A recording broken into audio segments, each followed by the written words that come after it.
Niccolò Machiavelli The Prince. Chapter 1. How many kinds of principalities there are, and by what means they are acquired. All states, all powers that have held and hold rule over men, have been and are either republics or principalities. Principalities are either hereditary, in which the family has been long established, or they are new. The new are either entirely new, as was Milan to Francesco Sforza, or they are, as it were, members annexed to the hereditary state of the prince who has acquired them, as was the kingdom of Naples to that of the King of Spain. Such dominions thus acquired are either accustomed to live under a prince or to live in freedom, and are acquired either by the arms of the prince himself or of others, or else by fortune or by ability. Chapter 2. Concerning Hereditary Principalities. I will leave out all discussion on republics, inasmuch as in another place I have written of them at length, and will address myself only to principalities. In doing so, I will keep to the order indicated above, and discuss how such principalities are to be ruled and preserved. I say at once there are fewer difficulties in holding hereditary states, and those long accustomed to the family of their prince, than new ones. For it is sufficient only not to transgress the customs of his ancestors, and to deal prudently with circumstances as they arise, for a prince of average powers to maintain himself in his state, unless he be deprived of it by some extraordinary and excessive force. And if he should be so deprived of it, whenever anything sinister happens to the usurper, he will regain it. We have in Italy, for example, the Duke of Ferrara, who could not have withstood the attacks of the Venetians in 84, nor those of Pope Julius in 10, unless he had been long established in his dominions. For the hereditary prince has less cause and less necessity to offend, hence it happens that he will be more loved. And unless extraordinary vices cause him to be hated, it is reasonable to expect that his subjects will be naturally well disposed towards him. And in the antiquity and duration of his rule, the memories and motives that make for change are lost, for one change always leaves the toothing for another. But the difficulties occur in a new principality. And firstly, if it be not entirely new, but is, as it were, a member of a state, which, taken collectively, may be called composite, the changes arise chiefly from an inherent difficulty which there is in all new principalities.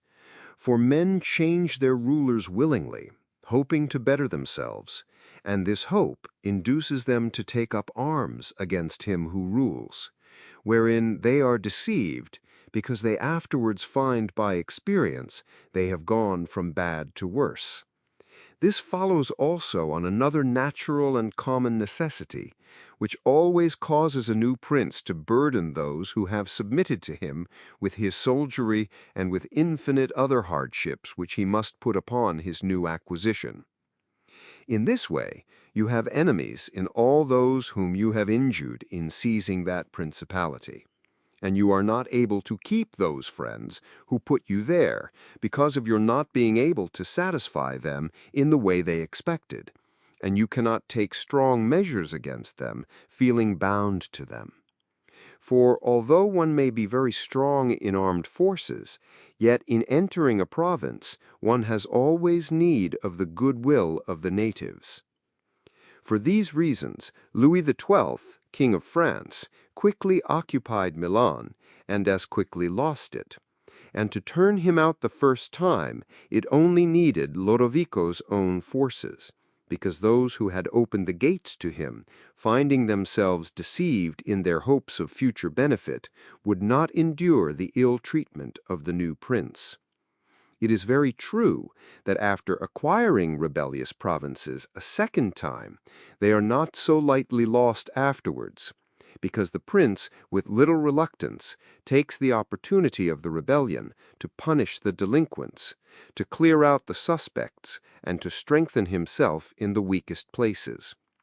Thus, to cause France to lose Milan the first time, it was enough for the Duke Lodovico to raise insurrections on the borders. But to cause him to lose it a second time, it was necessary to bring the whole world against him, and that his armies should be defeated and driven out of Italy, which followed from the causes above mentioned. Nevertheless, Milan was taken from France both the first and the second time. The general reasons for the first have been discussed.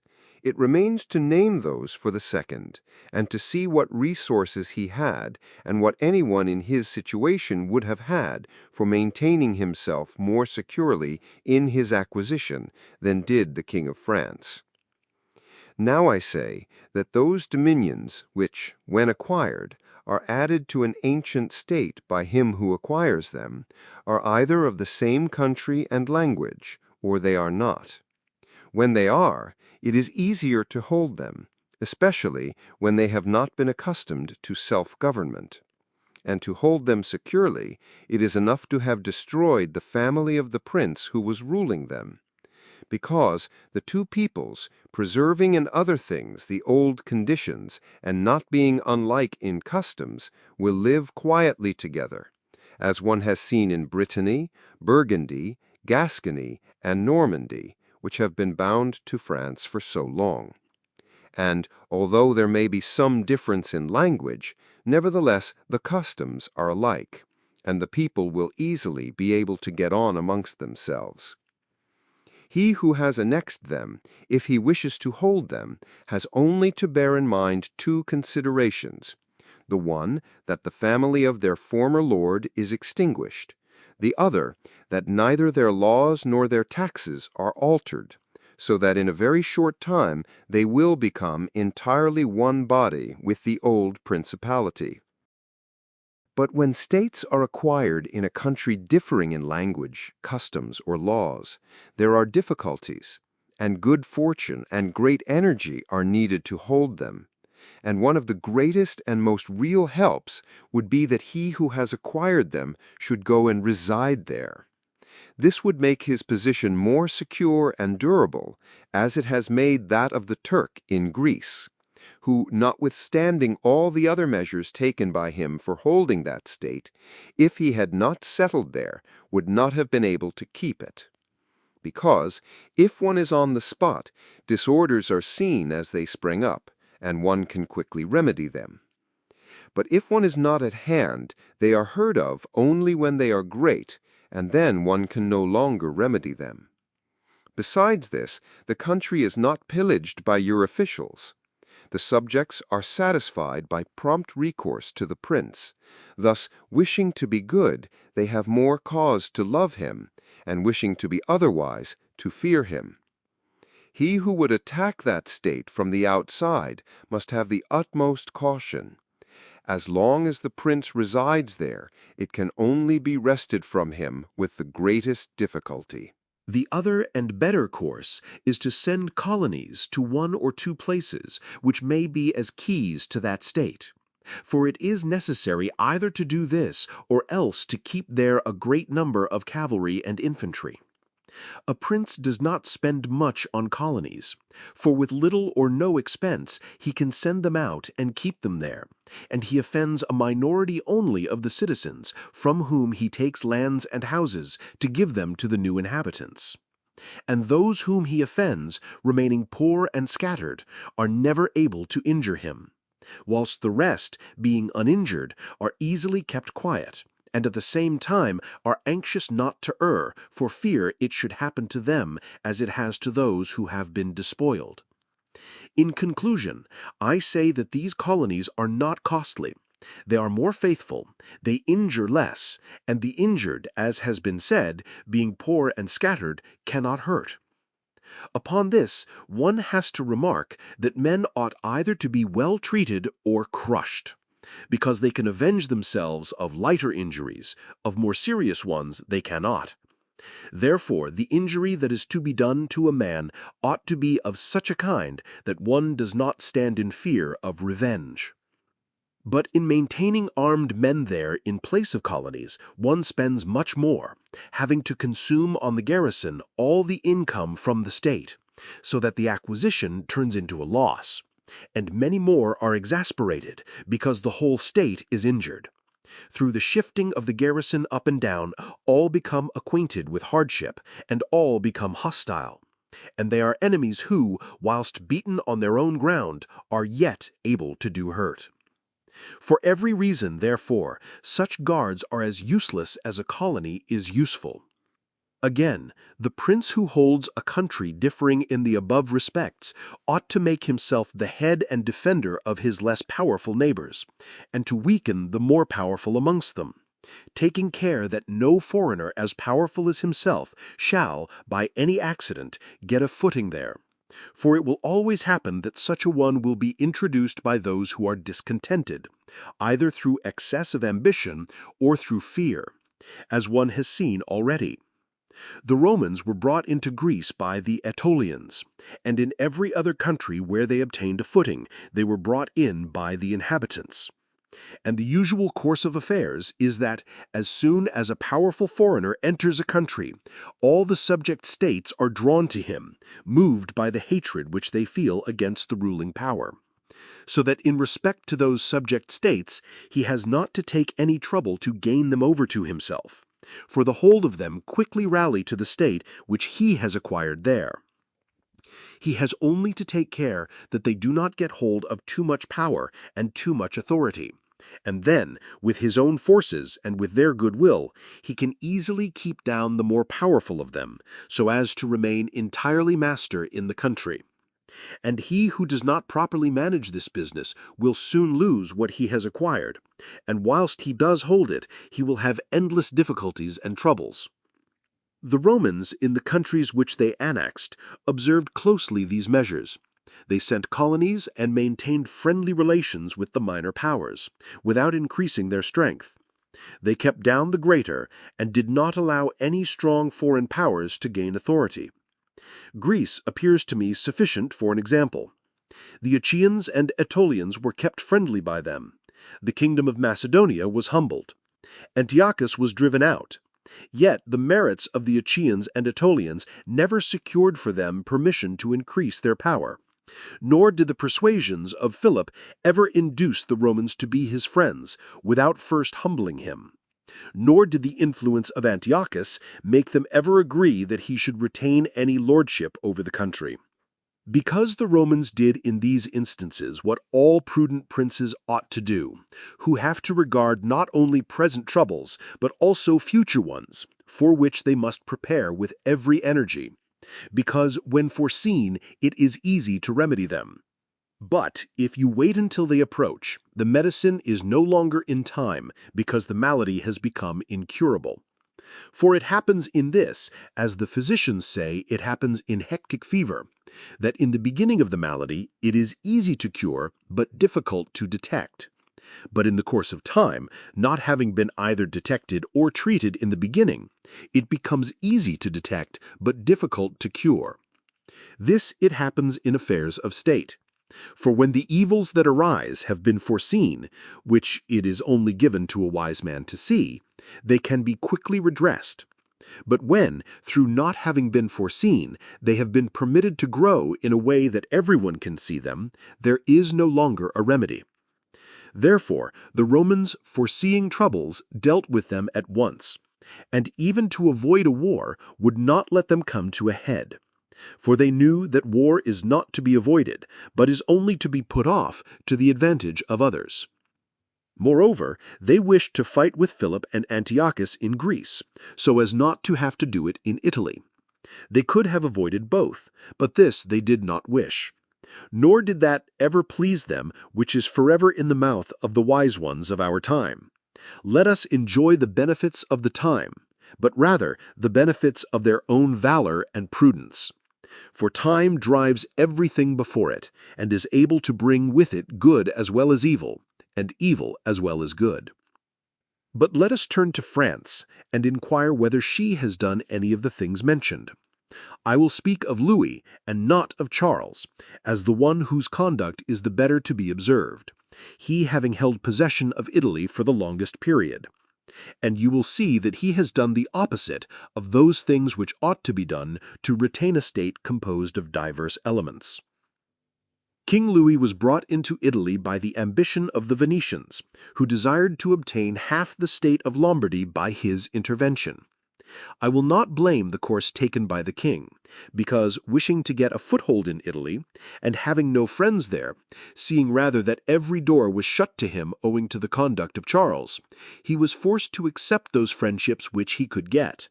And he would have succeeded very quickly in his design if in other matters he had not made some mistakes.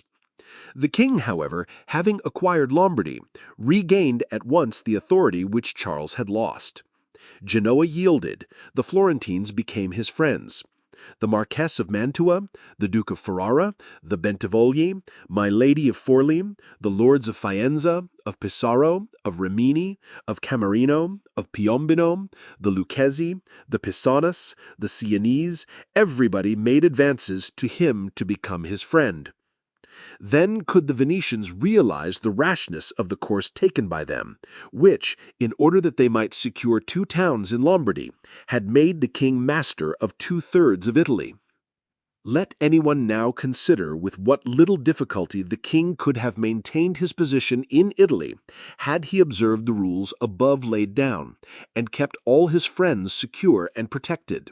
For although they were numerous, they were both weak and timid, some afraid of the church, some of the Venetians, and thus they would have always been forced to stand in with him, and by their means he could have easily made himself secure against those who remained. But he was no sooner in Milan than he did the contrary by assisting Pope Alexander to occupy the Romagna. It never occurred to him that by this action he was weakening himself, depriving himself of friends and of those who had thrown themselves into his lap, whilst he aggrandized the church by adding much temporal power to the spiritual, thus giving it greater authority. And having committed this prime error, he was obliged to follow it up, so much so that to put an end to the ambition of Alexander, and to prevent him becoming the master of Tuscany, he himself was forced to come into Italy. And as if it were not enough to have aggrandized the church and deprived himself of friends, he, wishing to have the kingdom of Naples, divides it with the king of Spain, and where he was the prime arbiter in Italy, he takes an associate, so that the ambitious of that country and the malcontents of his own should have somewhere to shelter. And whereas he could have left in the kingdom his own pensioner as king, he drove him out to put one there who was able to drive him, Louis, out in turn. The wish to acquire is in truth very natural and common, and men always do so when they can, and for this they will be praised, not blamed. But when they cannot do so, yet wish to do so by any means, then there is folly and blame. Therefore, if France could have attacked Naples with her own forces, she ought to have done so. If she could not, then she ought not to have divided it. And if the partition which she made with the Venetians in Lombardy was justified by the excuse that by it she got a foothold in Italy, this other partition merited blame, for it had not the excuse of that necessity. Therefore, Louis made these 5 errors. He destroyed the minor powers, he increased the strength of one of the greater powers in Italy, he brought in a foreign power, he did not settle in the country, he did not send colonies.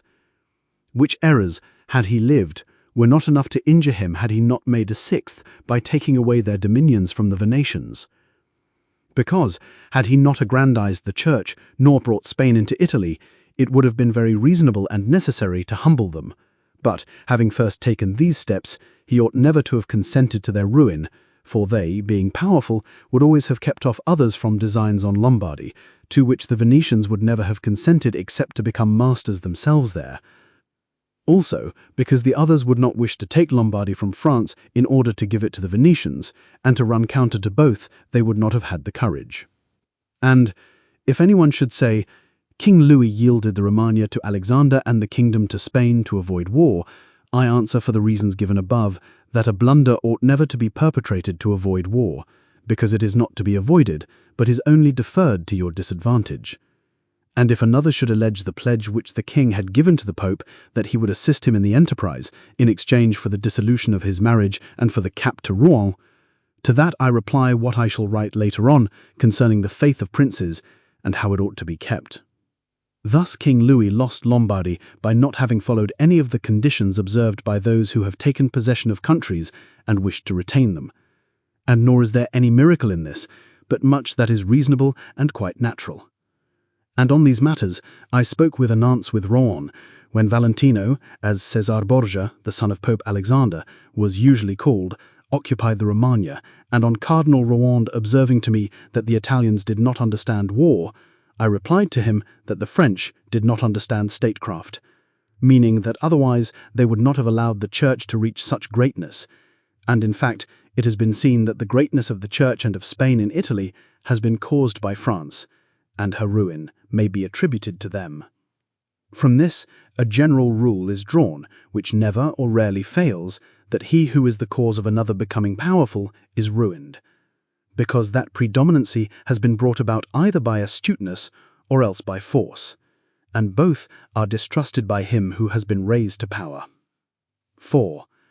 Why the kingdom of Darius, conquered by Alexander, did not rebel against the successors of Alexander at his death. Considering the difficulties which men have had to hold to a newly acquired state, some might wonder how, seeing that Alexander the Great became the master of Asia in a few years, and died whilst it was scarcely settled, whence it might appear reasonable that the whole empire would have rebelled, nevertheless his successors maintained themselves, and had to meet no other difficulty than that which arose among themselves from their own ambitions. I answer that the principalities of which one has record are found to be governed in two different ways, either by a prince with a body of servants, who assist him to govern the kingdom as ministers by his favour and permission, or by a prince and barons, who hold that dignity by antiquity of blood and not by the grace of the prince. Those barons have states and their own subjects, who recognize them as lords and hold them in natural affection.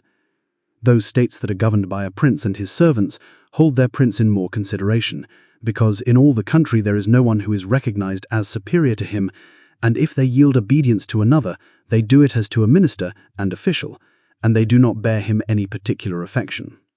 The examples of these two governments in our time are the Turk and the King of France. The entire monarchy of the Turk is governed by one lord, the others are his servants, and dividing his kingdom into sanjaks, he sends there different administrators and shifts and changes them as he chooses. But the King of France is placed in the midst of an ancient body of lords, acknowledged by their own subjects and beloved by them. They have their own prerogatives, nor can the king take these away except at his peril.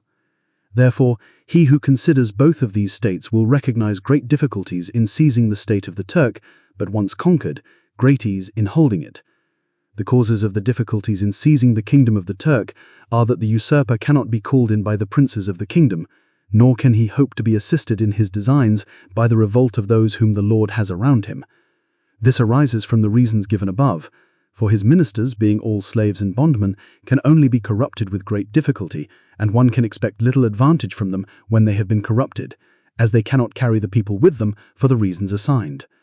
Hence, he who attacks the Turk must bear in mind that he will find him united, and he will have to rely more on his own strength than on the revolt of others.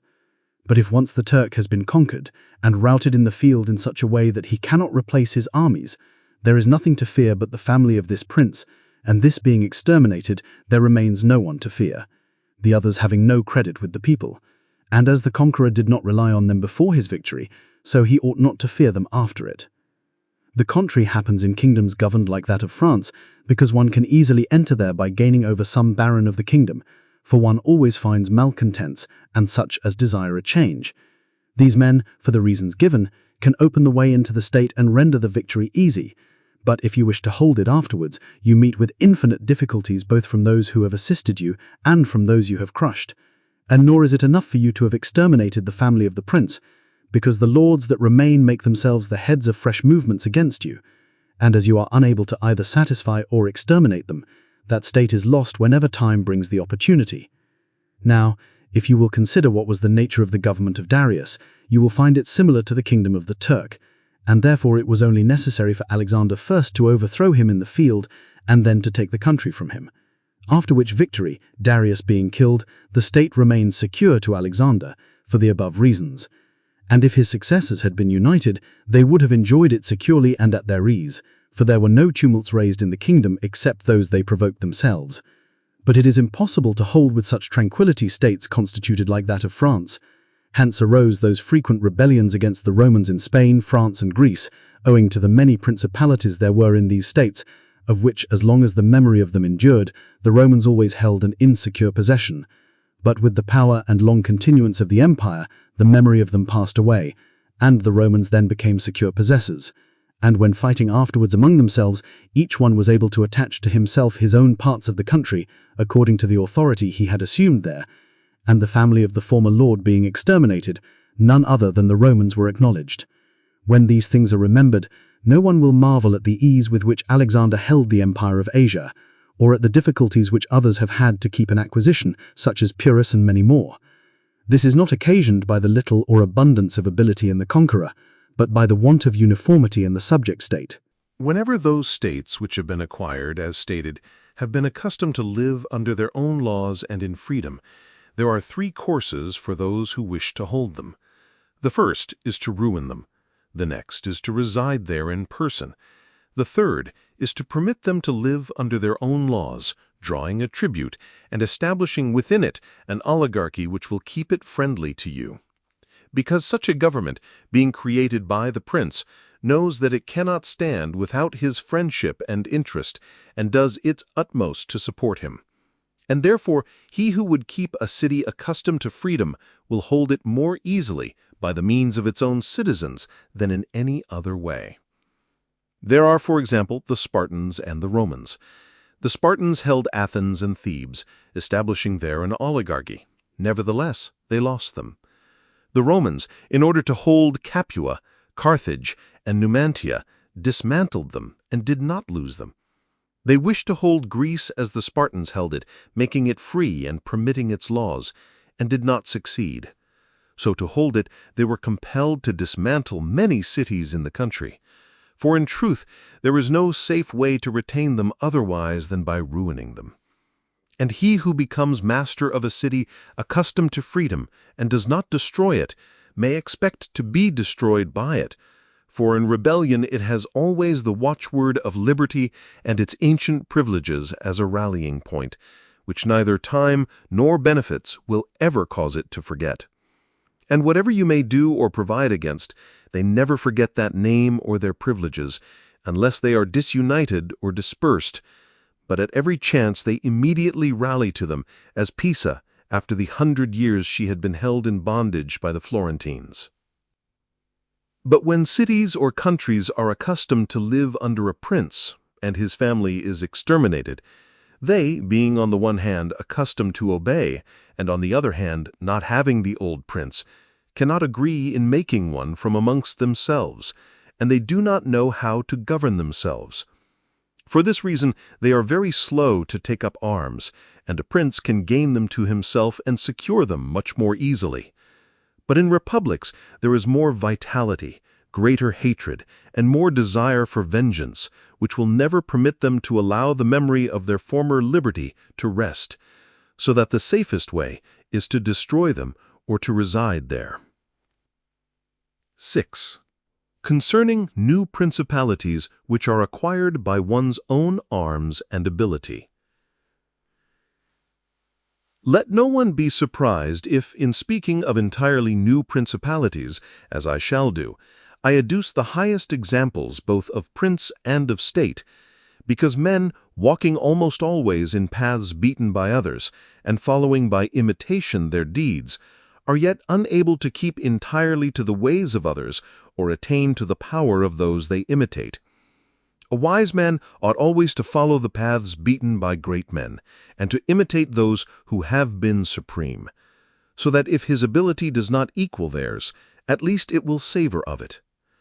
Let him act like the clever archers who, designing to hit the mark which yet appears too far distant, and knowing the limits to which the strength of their bow attains, take aim much higher than the mark, not to reach by their strength or arrow to so great a height, but to be able with the aid of so high an aim to hit the mark they wish to reach. I say therefore that in entirely new principalities, where there is a new prince, more or less difficulty is found in keeping them, accordingly as there is more or less ability in him who has acquired the state. Now, as the fact of becoming a prince from a private station presupposes either ability or fortune, it is clear that one or other of these things will mitigate in some degree many difficulties. Nevertheless, he who has relied least on fortune is established the strongest. Further, it facilitates matters when the prince, having no other state, is compelled to reside there in person. But to come to those who by their own ability and not through fortune have risen to be princes, I say that Moses, Cyrus, Romulus, Theseus, and such like are the most excellent examples. And although one may not discuss Moses, he having been a mere executor of the will of God, yet he ought to be admired if only for that favor which made him worthy to speak with God.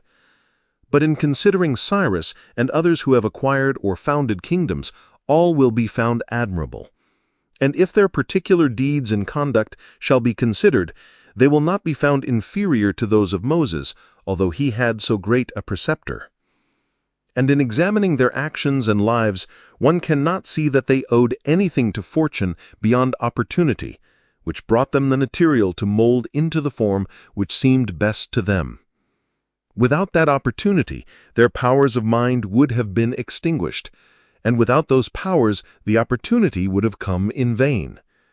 It was necessary, therefore, to Moses that he should find the people of Israel in Egypt, enslaved and oppressed by the Egyptians, in order that they should be disposed to follow him so as to be delivered out of bondage. It was necessary that Romulus should not remain in Alba, and that he should be abandoned at his birth, in order that he should become king of Rome and founder of the fatherland. It was necessary that Cyrus should find the Persians discontented with the government of the Medes, and the Medes soft and effeminate through their long peace. Theseus could not have shown his ability had he not found the Athenians dispersed. These opportunities, therefore, made those men fortunate, and their high ability enabled them to recognize the opportunity whereby their country was ennobled and made famous.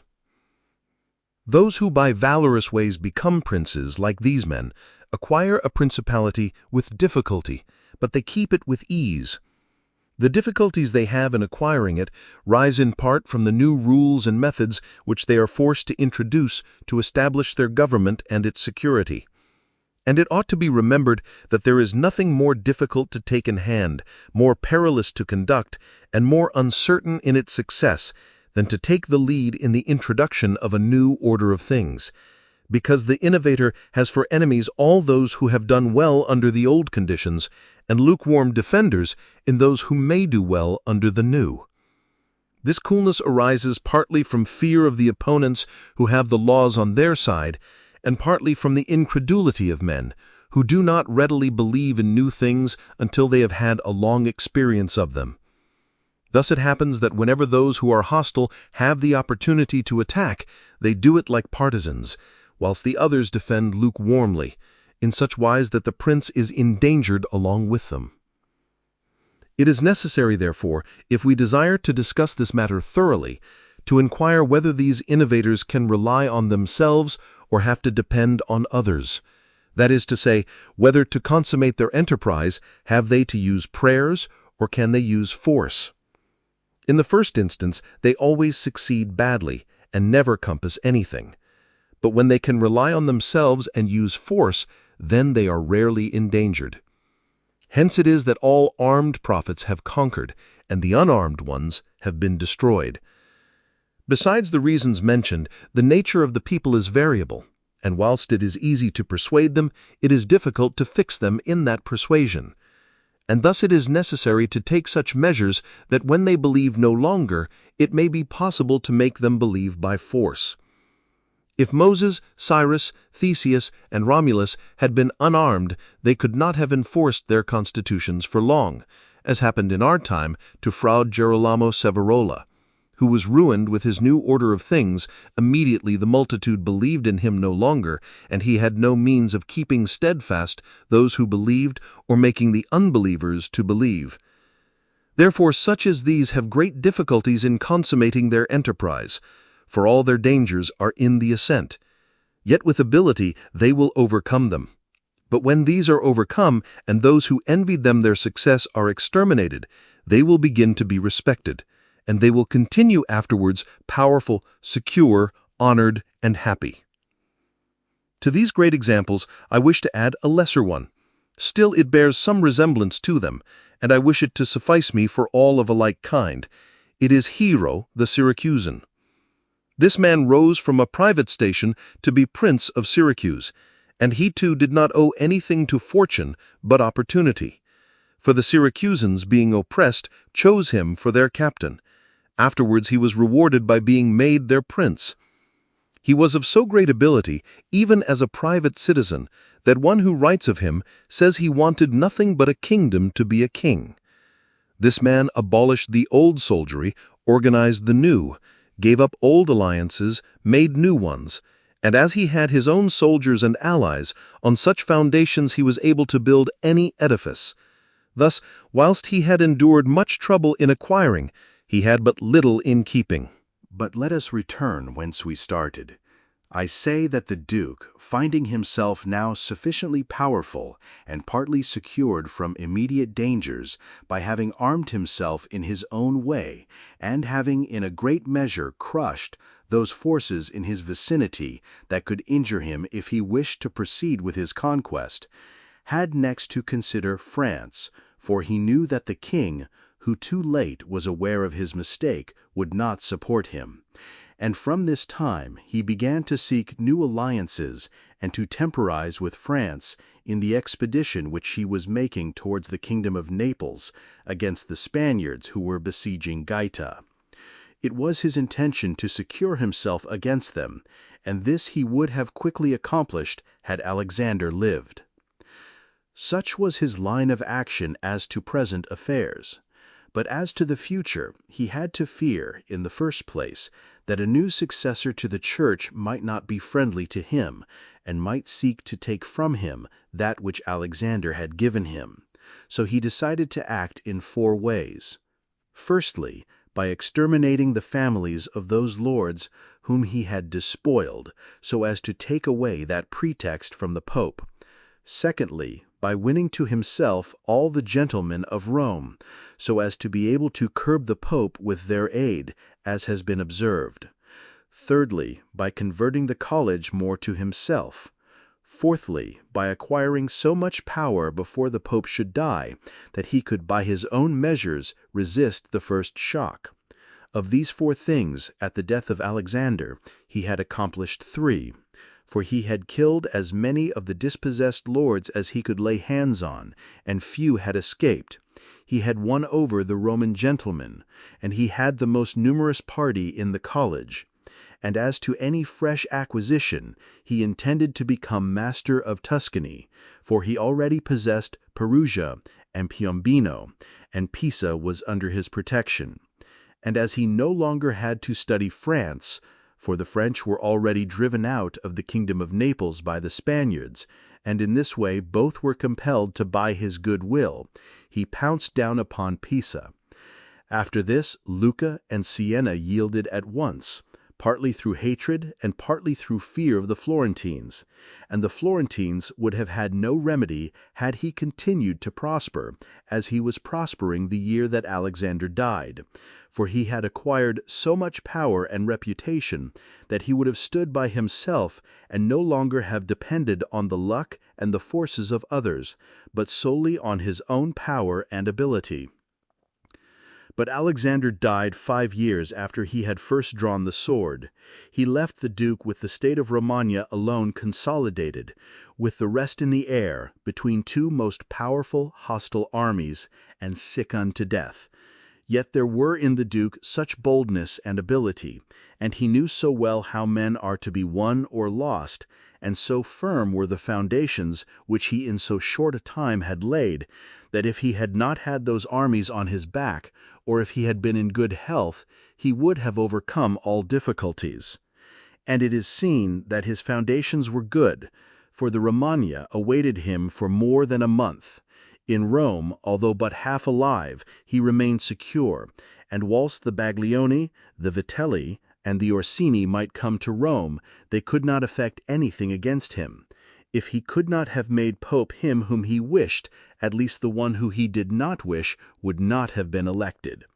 But if he had been in sound health at the death of Alexander, everything would have been different to him.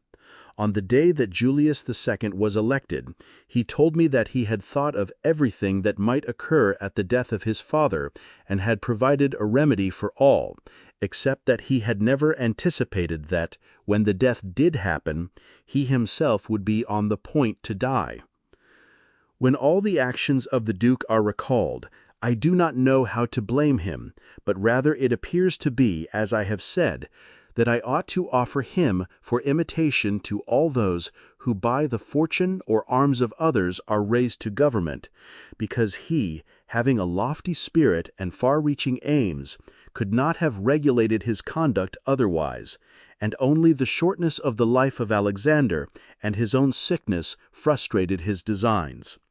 Therefore, he who considers it necessary to secure himself in his new principality, to win friends, to overcome, either by force or by fraud, to make himself beloved and feared by the people, to be followed and revered by the soldiers, to exterminate those who have power or reason to hurt him, to change the old order of things for new, to be severe and gracious, magnanimous and liberal, to destroy a disloyal soldiery and to create new, to maintain friendship with kings and princes in such a way that they must help him with zeal and defend with caution, cannot find a more lively example than the actions of this man.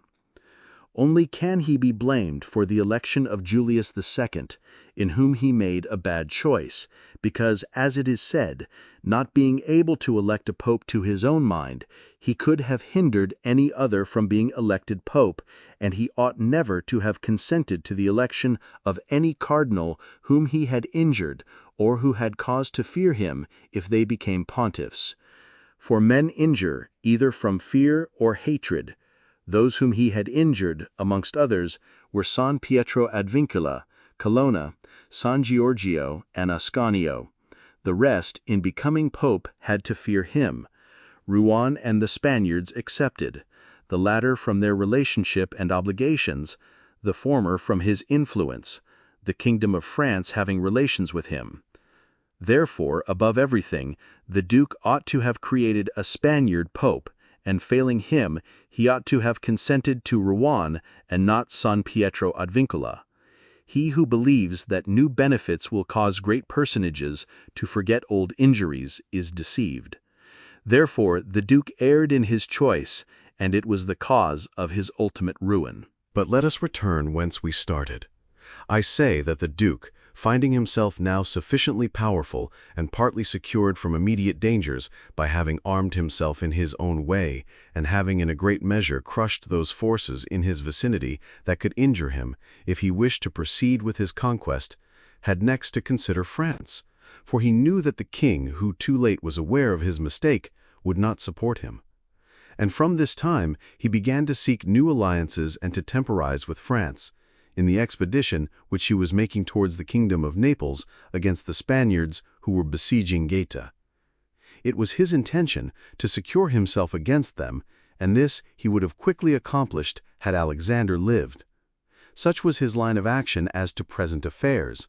But as to the future, he had to fear, in the first place, that a new successor to the Church might not be friendly to him, and might seek to take from him that which Alexander had given him.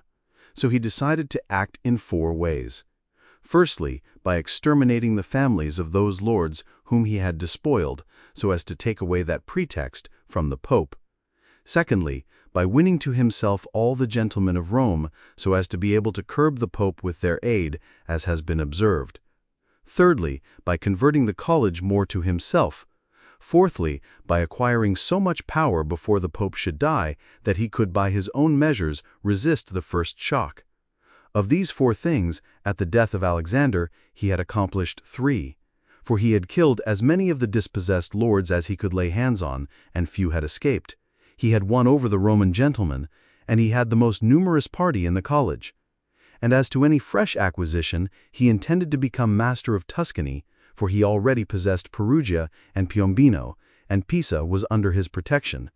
and as he had no longer to study France, for the French were already driven out of the kingdom of Naples by the Spaniards, and in this way both were compelled to buy his goodwill, he pounced down upon Pisa. After this, Lucca and Siena yielded at once, partly through hatred and partly through fear of the Florentines, and the Florentines would have had no remedy had he continued to prosper as he was prospering the year that Alexander died, for he had acquired so much power and reputation that he would have stood by himself and no longer have depended on the luck and the forces of others, but solely on his own power and ability. But Alexander died 5 years after he had first drawn the sword. He left the Duke with the state of Romagna alone consolidated, with the rest in the air, between two most powerful hostile armies, and sick unto death.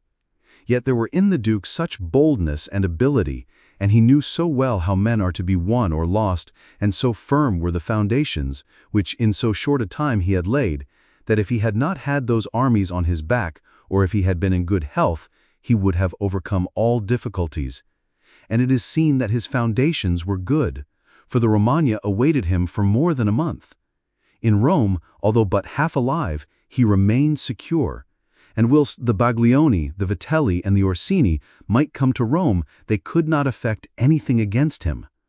If he could not make Pope him whom he wished, at least the one whom he did not wish would not have been elected. But if he had been in sound health at the death of Alexander, everything would have been different to him.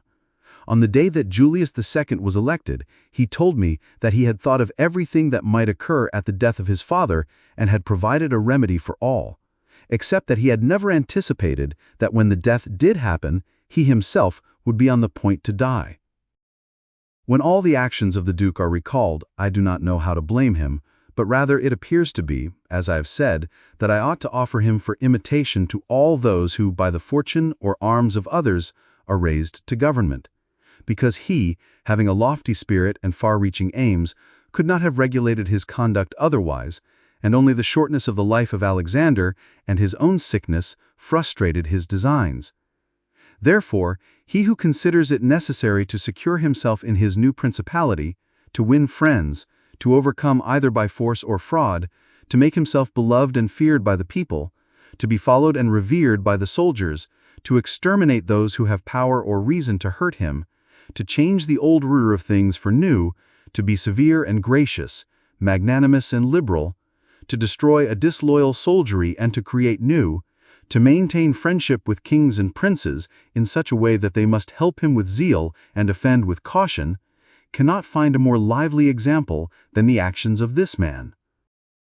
Only can he be blamed for the election of Julius II, in whom he made a bad choice, because, as is said, not being able to elect a pope to his own mind, he could have hindered any other from being elected pope, and he ought never to have consented to the election of any cardinal whom he had injured or who had cause to fear him if they became pontiffs. For men injure either from fear or hatred.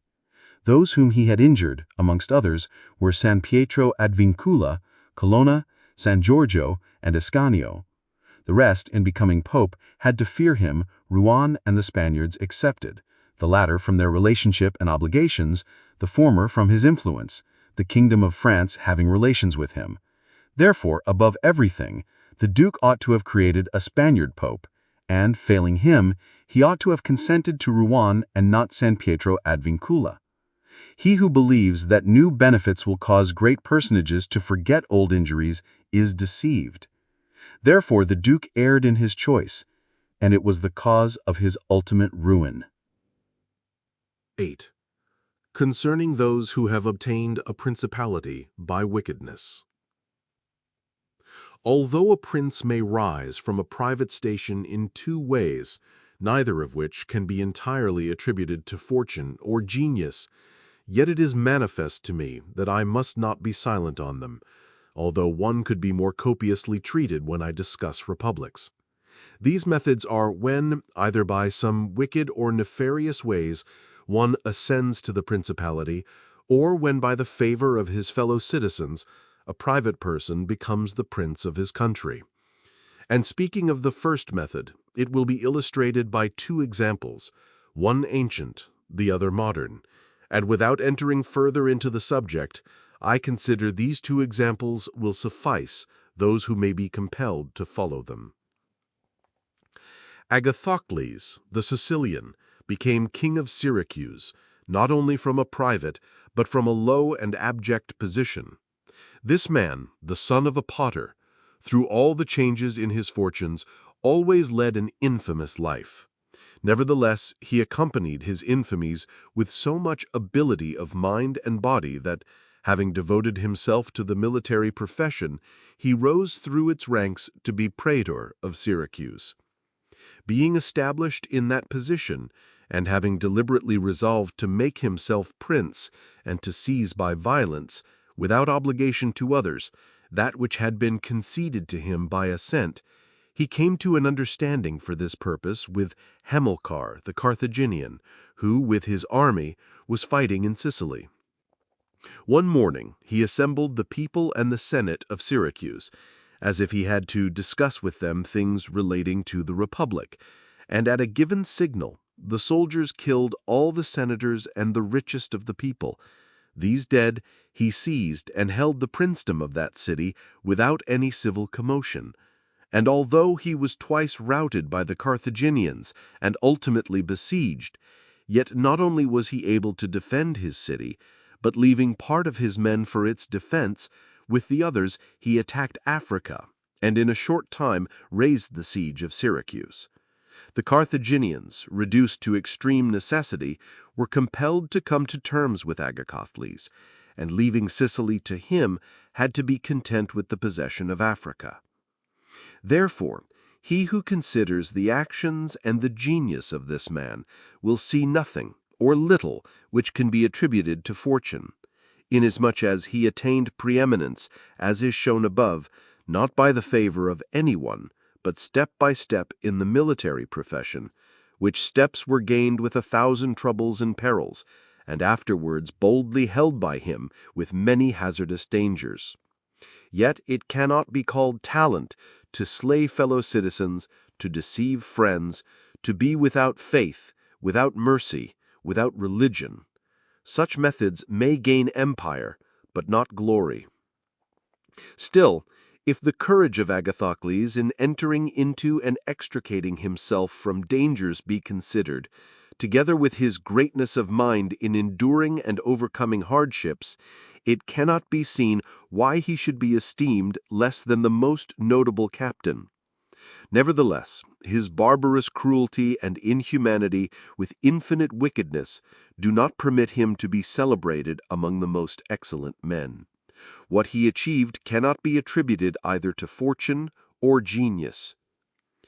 In our times, during the rule of Alexander VI, Oliverto de Fermo, having been left an orphan many years before, was brought up by his maternal uncle, Giovanni Fogliani, and in the early days of his youth sent to fight under Paolo Vitelli, that being trained under his discipline, he might attain some high position in the military profession.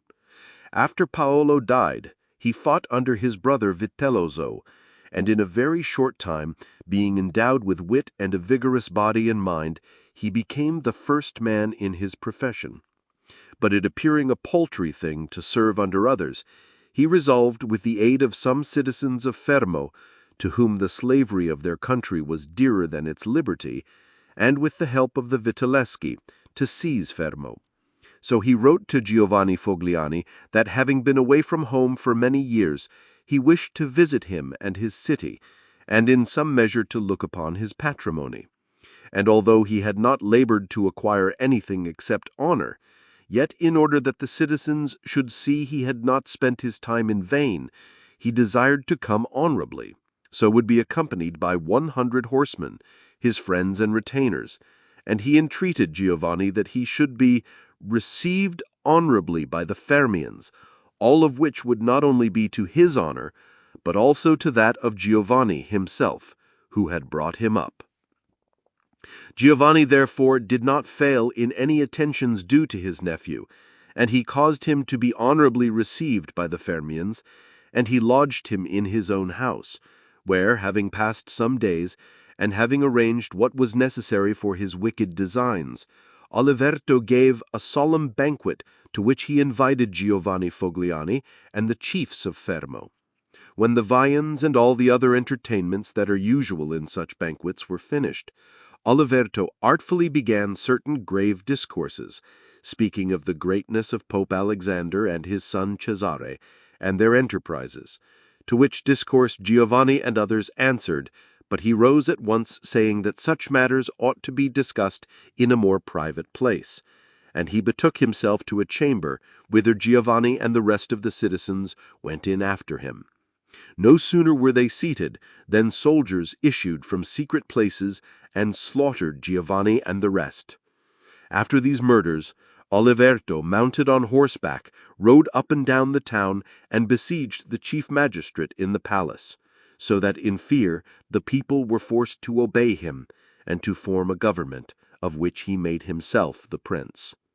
He killed all the malcontents who were able to injure him, and strengthened himself with new civil and military ordinances in such a way that, in the year which he held the principality, not only was he secure in the city of Fermo, but had become formidable to all his neighbors. And his destruction would have been as difficult as that of Agathocles, if he had not allowed himself to be overreached by Cesare Borgia, who took him with the Orsini and Vitelli at Sinigalia, as was stated above. Thus, 1 year after he had committed this parricide, he was strangled together with Vitellozzo, whom he had made his leader in valor and wickedness.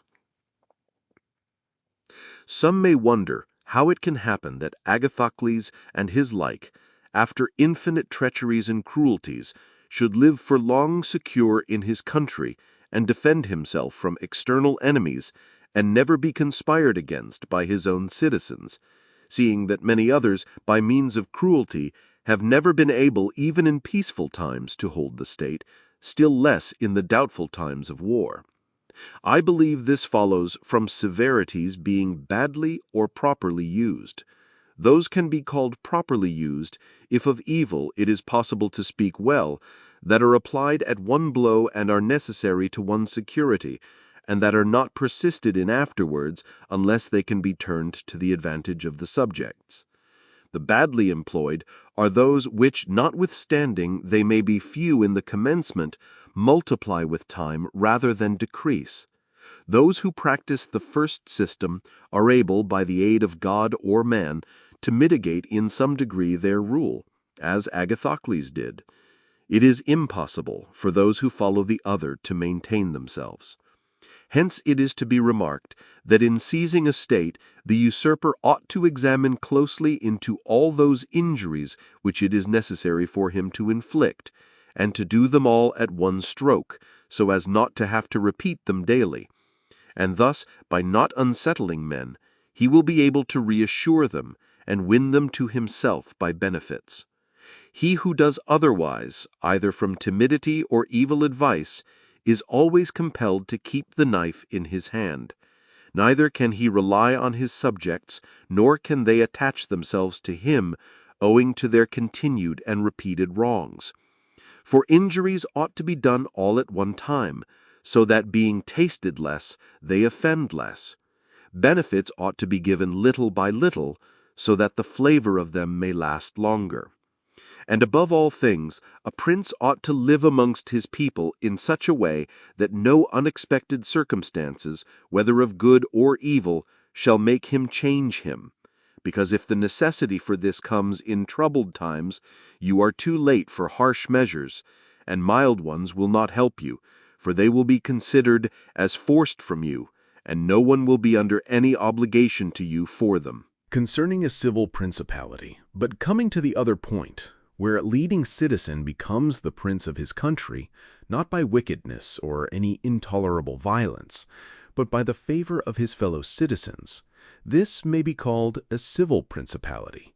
Nor is genius or fortune altogether necessary to attain to it, but rather a happy shrewdness. I say then that such a principality is obtained either by the favor of the people or by the favor of the nobles, because in all cities these two distinct parties are found, And from this, it arises that the people do not wish to be ruled nor oppressed by the nobles, and the nobles wish to rule and oppress the people. And from these two opposite desires, there arises in cities one of three results, either a principality, self-government, or anarchy. A principality is created either by the people or by the nobles, accordingly as one or other of them has the opportunity. For the nobles, seeing they cannot withstand the people, begin to cry up the reputation of one of themselves, and they make him a prince, so that under his shadow they can give vent to their ambitions. The people, finding they cannot resist the nobles, also cry up the reputation of one of themselves and make him a prince, so as to be defended by his authority. He who obtains sovereignty by the assistance of the nobles maintains himself with more difficulty than he who comes to it by the aid of the people, because the former finds himself with many around him who consider themselves his equals, and because of this he can neither rule nor manage them to his liking. But he who reaches sovereignty by popular favor finds himself alone and has none around him, or few who are not prepared to obey him. Besides this, one cannot by fair dealing and without injury to others satisfy the nobles, but you can satisfy the people, for their object is more righteous than that of the nobles, the latter wishing to oppress, while the former only desire not to be oppressed. It is to be added also that a prince can never secure himself against a hostile people, because of there being too many, whilst from the nobles he can secure himself, as they are few in number. The worst that a prince may expect from a hostile people is to be abandoned by them. But from hostile nobles, he has not only to fear abandonment, but also that they will rise against him. For they, being in these affairs more foreseeing and astute, always come forward in time to save themselves, and to obtain favors from him whom they expect to prevail.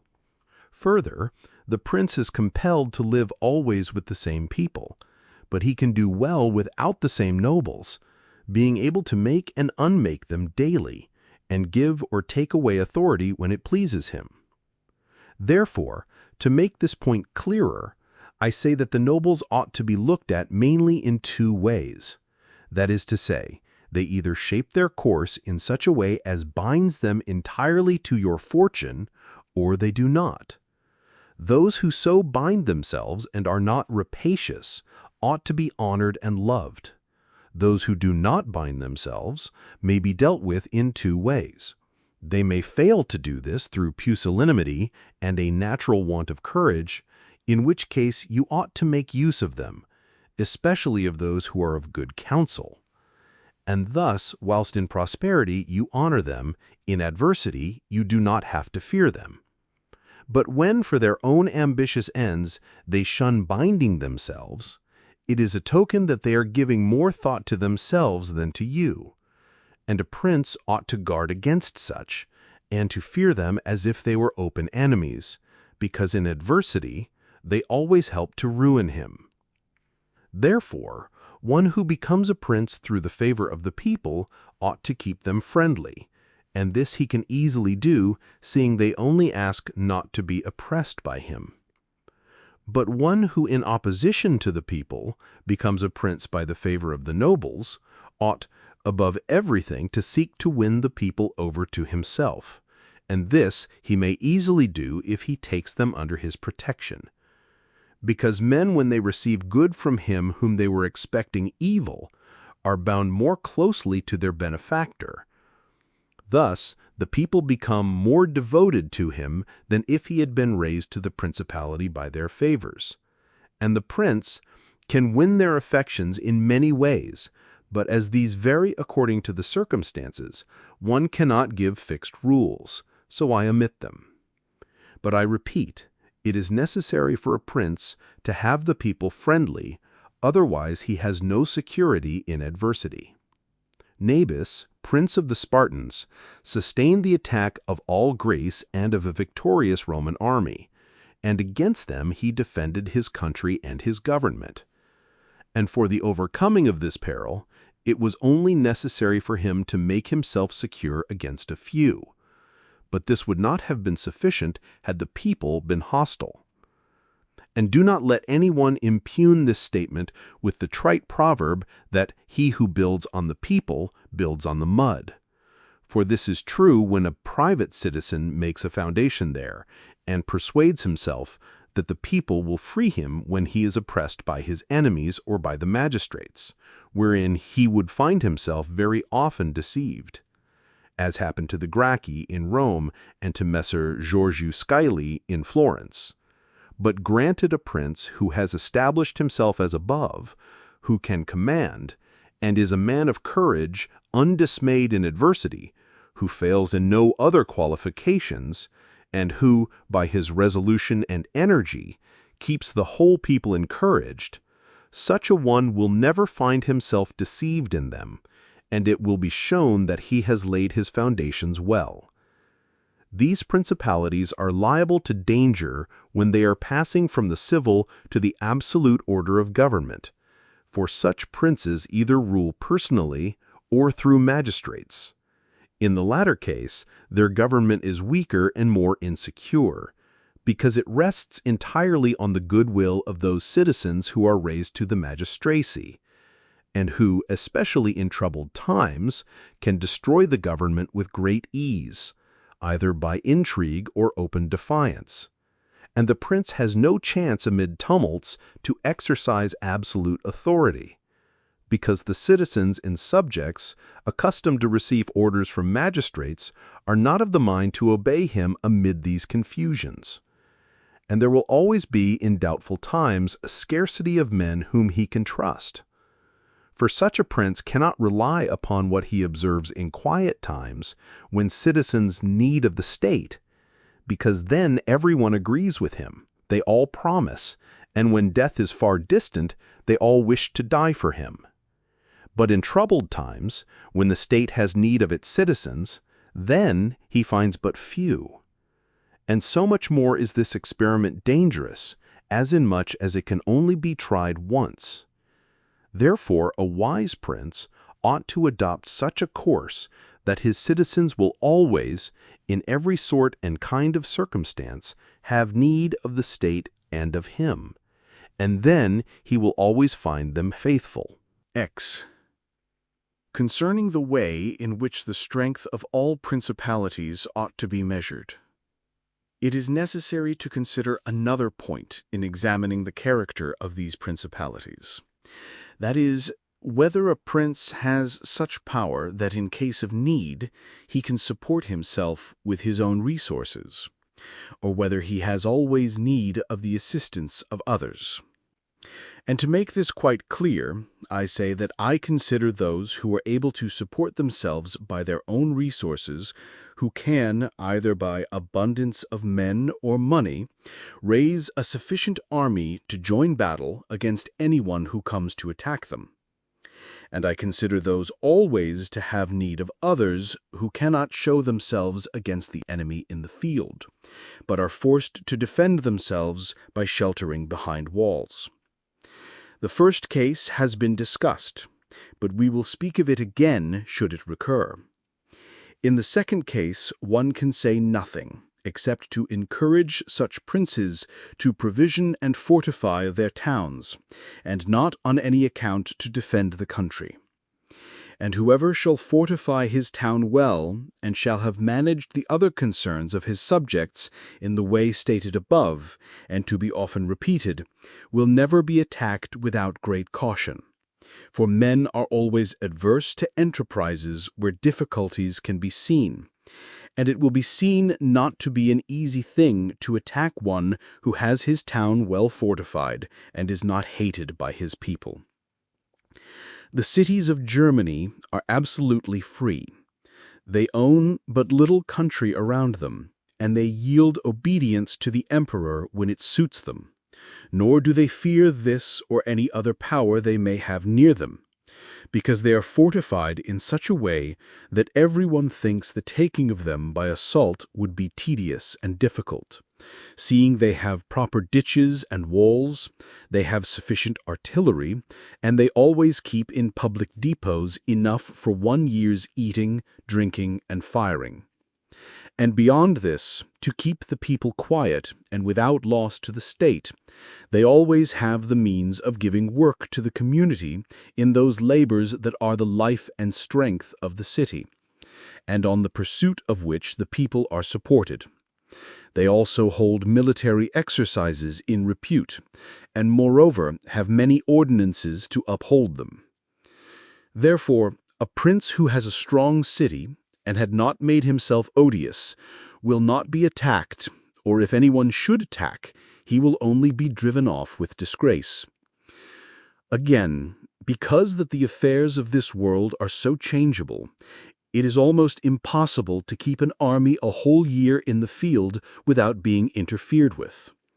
And whoever should reply, if the people have property outside the city and see it burnt, they will not remain patient, and the long siege and self-interest will make them forget their prince.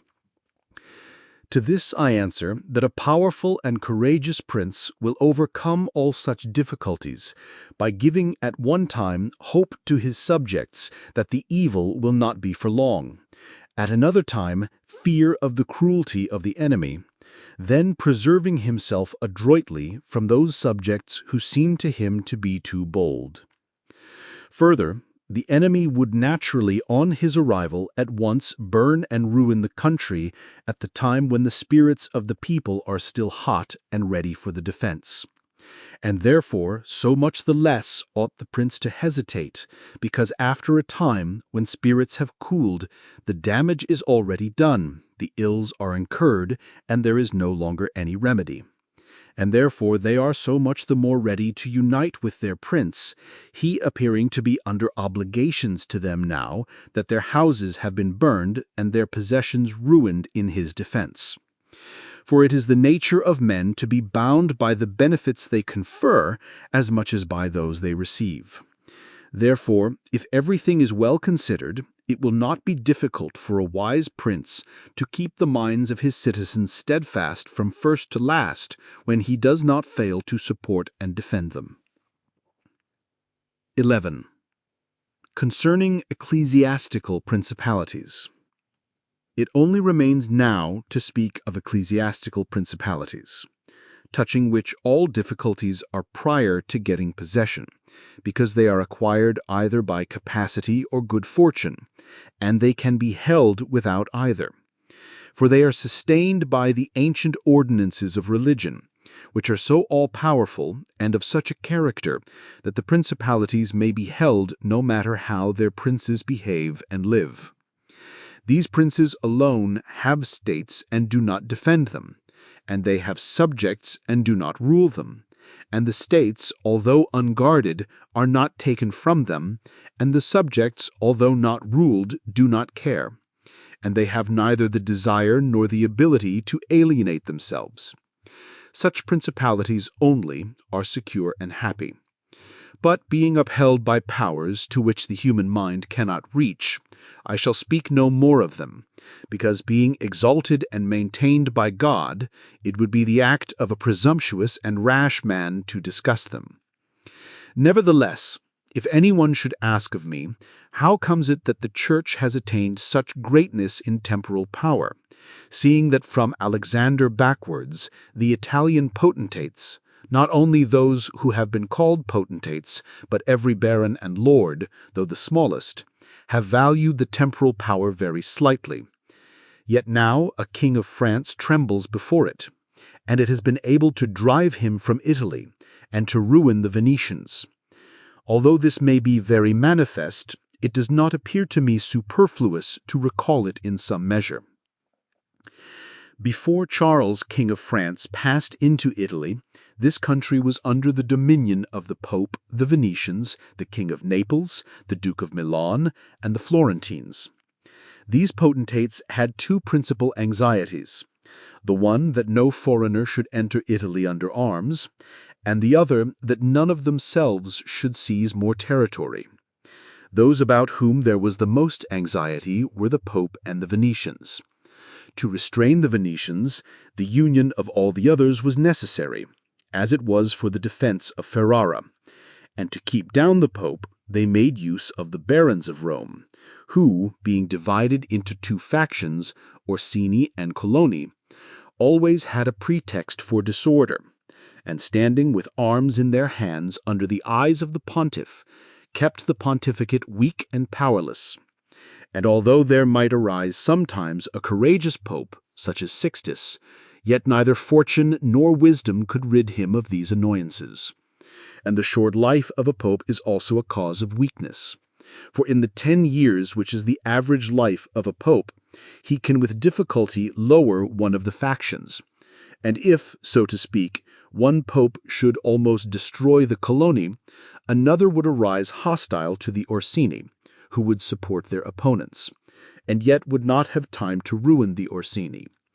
This was the reason why the temporal powers of the Pope were little esteemed in Italy. Alexander VI arose afterwards, who of all the pontiffs that have ever been, showed how a pope with both money and arms was able to prevail. And through the instrumentality of the Duke Valentino, and by reason of the entry of the French, he brought about all those things which I have discussed above in the actions of the Duke. And although his intention was not to aggrandize the Church, but the Duke, nevertheless what he did contributed to the greatness of the Church, which, after his death and the ruin of the Duke, became the heir to all his labors.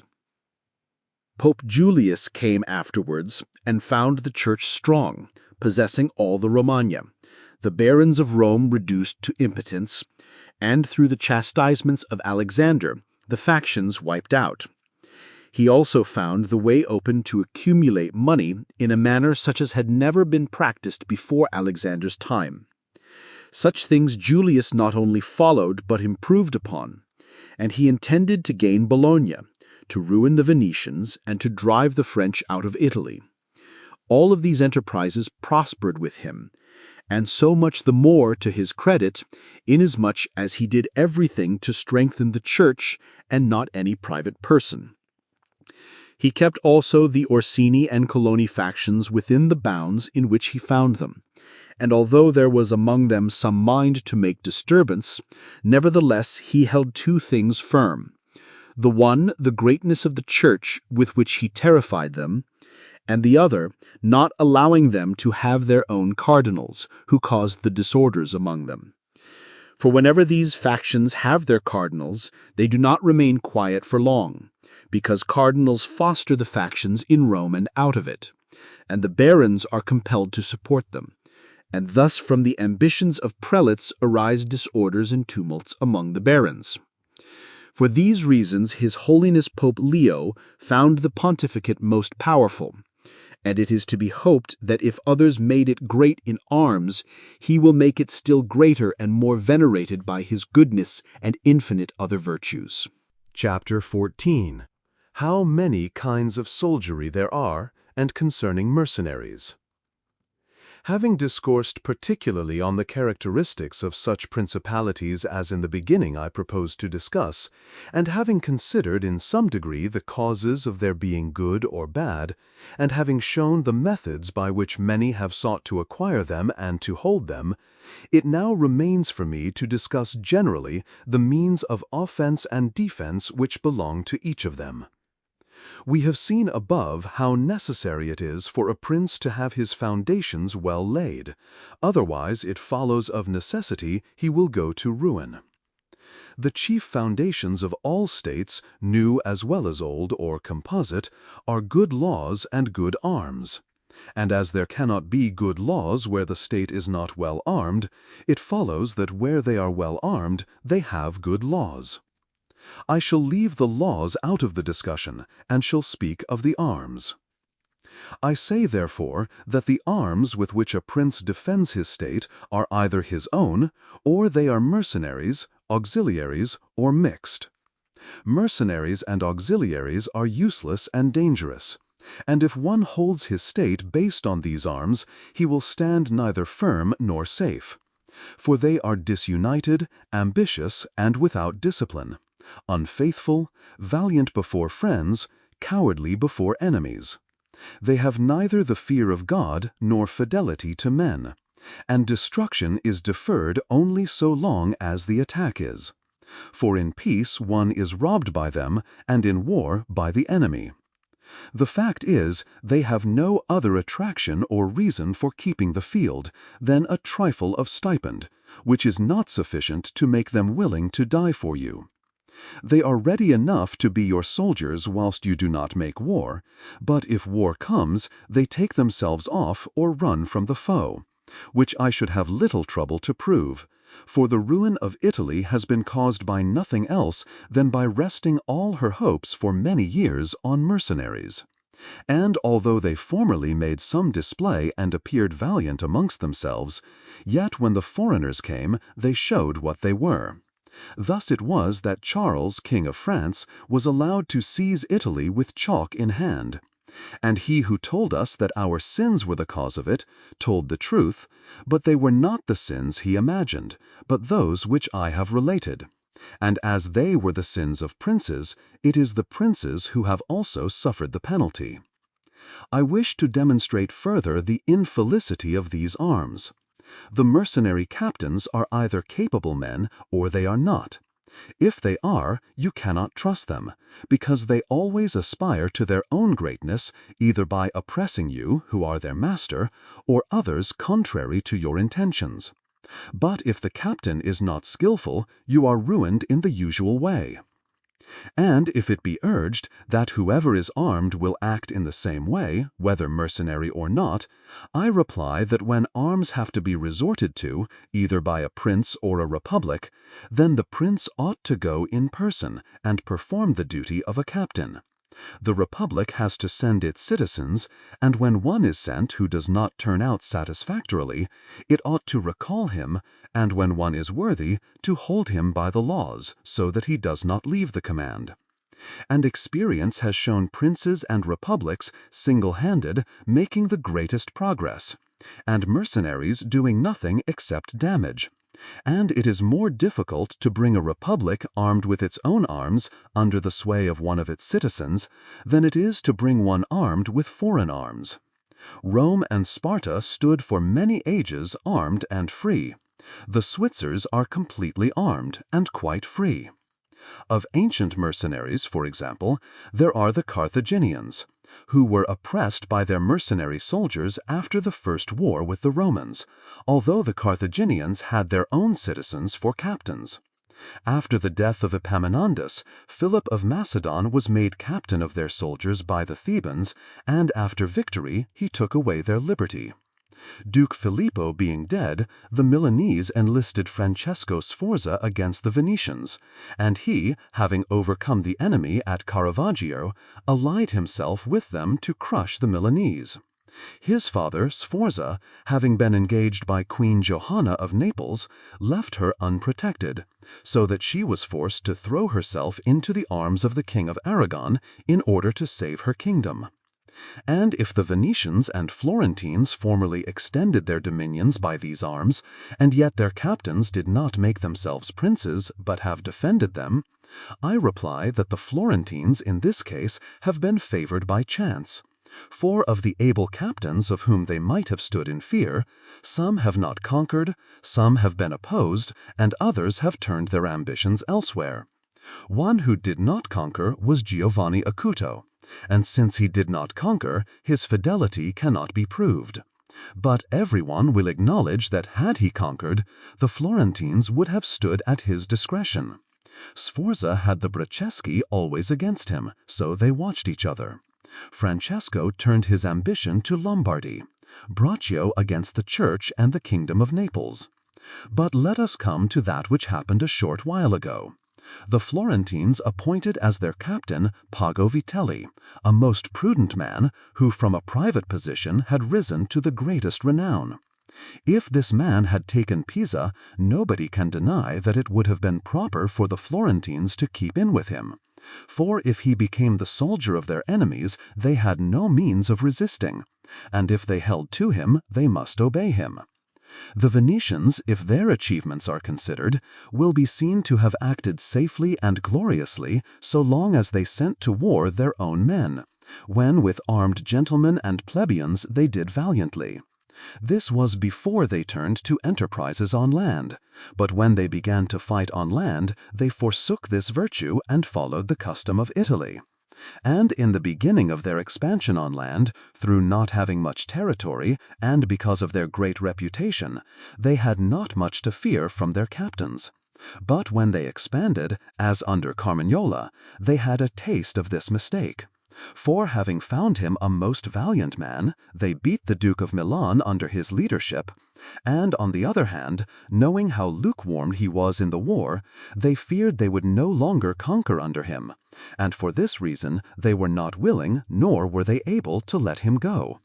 And so, not to lose again that which they had acquired, they were compelled, in order to secure themselves, to murder him. They had afterwards for their captains Bartolomeo da Bergamo, Roberto da San Severino, the Count of Pitiglion, and the like, under whom they had to dread loss and not gain, as happened afterwards at Vaila, where in one battle they lost that which in 800 years they had acquired with so much trouble. Because from such arms conquests come but slowly, long delayed and inconsiderable, but the losses sudden and portentous.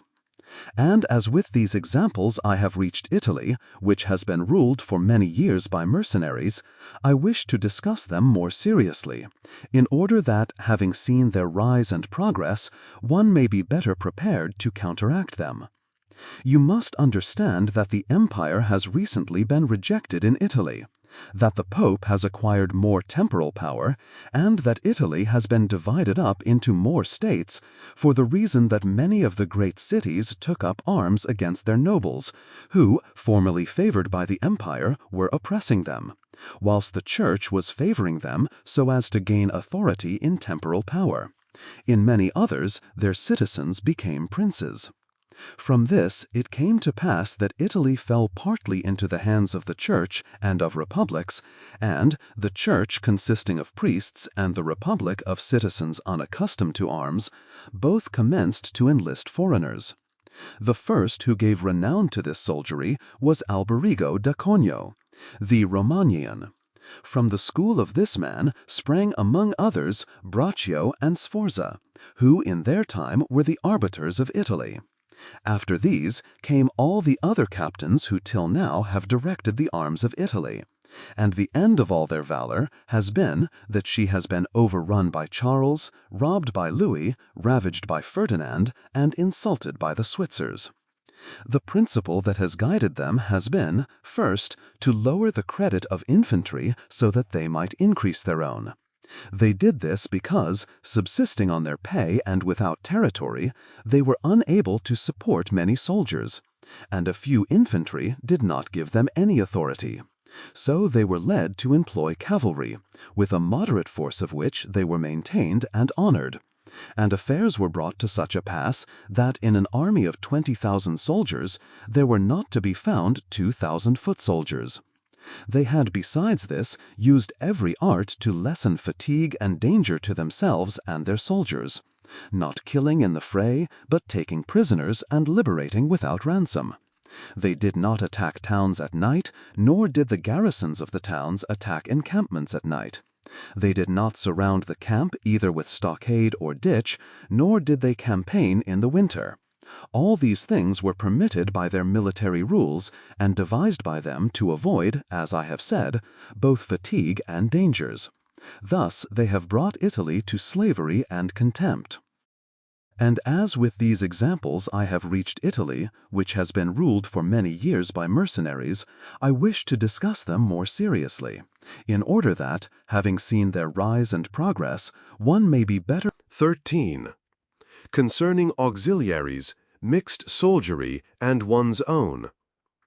Auxiliaries, which are the other useless arm, are employed when a prince is called in with his forces to aid and defend, as was done by Pope Julius in the most recent times.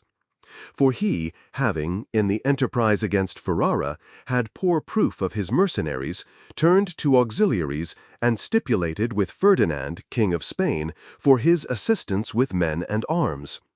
These arms may be useful and good in themselves, but for him who calls them in, they are always disadvantageous.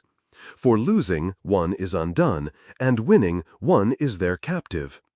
And although ancient histories may be full of examples, I do not wish to leave this recent one of Pope Julius II, the peril of which cannot fail to be perceived. For he, wishing to get Ferrara, threw himself entirely into the hands of the foreigner. But his good fortune brought about a third event, so that he did not reap the fruit of his rash choice. Because, having his auxiliaries routed at Ravenna, and the Switzers having risen and driven out the conquerors, against all expectation, both his and others, it so came to pass that he did not become prisoner to his enemies, they having fled, nor to his auxiliaries, he having conquered by other arms than theirs. The Florentines, being entirely without arms, sent 10,000 Frenchmen to take Pisa, whereby they ran more danger than at any other time of their troubles.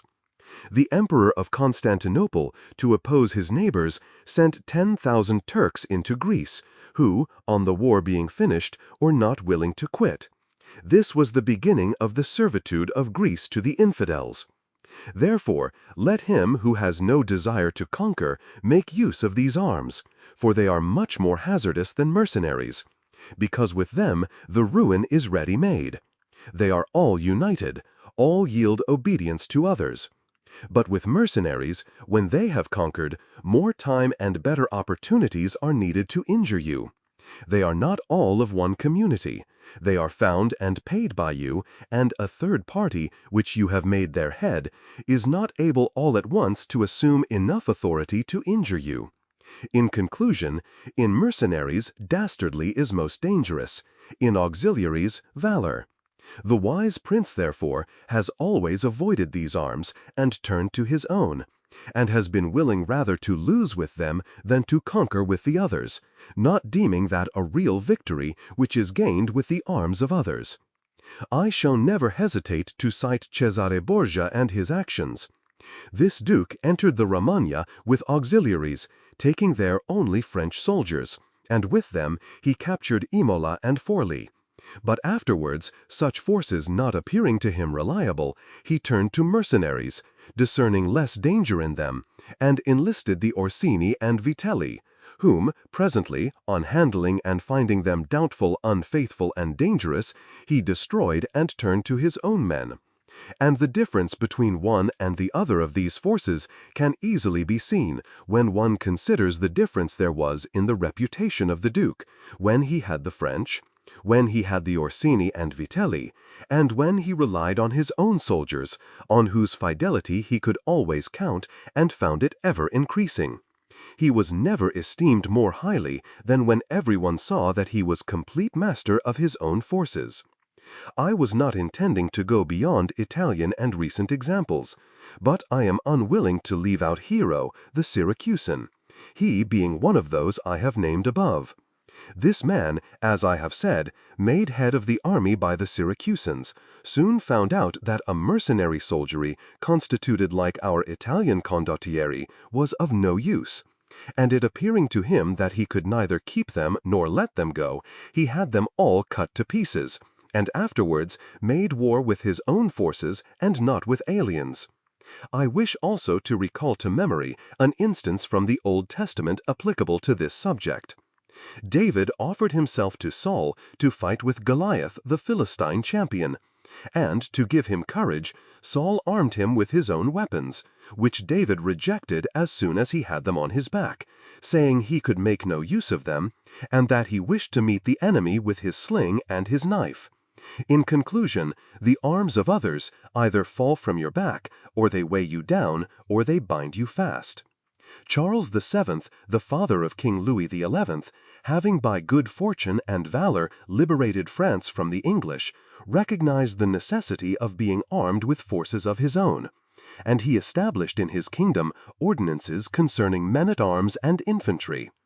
Afterwards, his son, King Louis, abolished the infantry and began to enlist the Switzers, which mistake, followed by others, is, as is now seen, a source of peril to that kingdom, because, having raised the reputation of the Switzers, he has entirely diminished the value of his own arms, for he has destroyed the infantry altogether, and his men-at-arms he has subordinated to others, for, being as they are so accustomed to fight along with Switzers, it does not appear that they can now conquer without them. Hence it arises that the French cannot stand against the Switzers, and without the Switzers they do not come off well against others.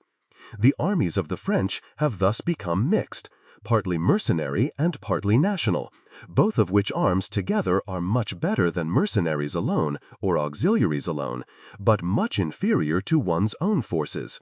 And this example proves it, for the kingdom of France would be unconquerable if the ordinance of Charles had been enlarged or maintained.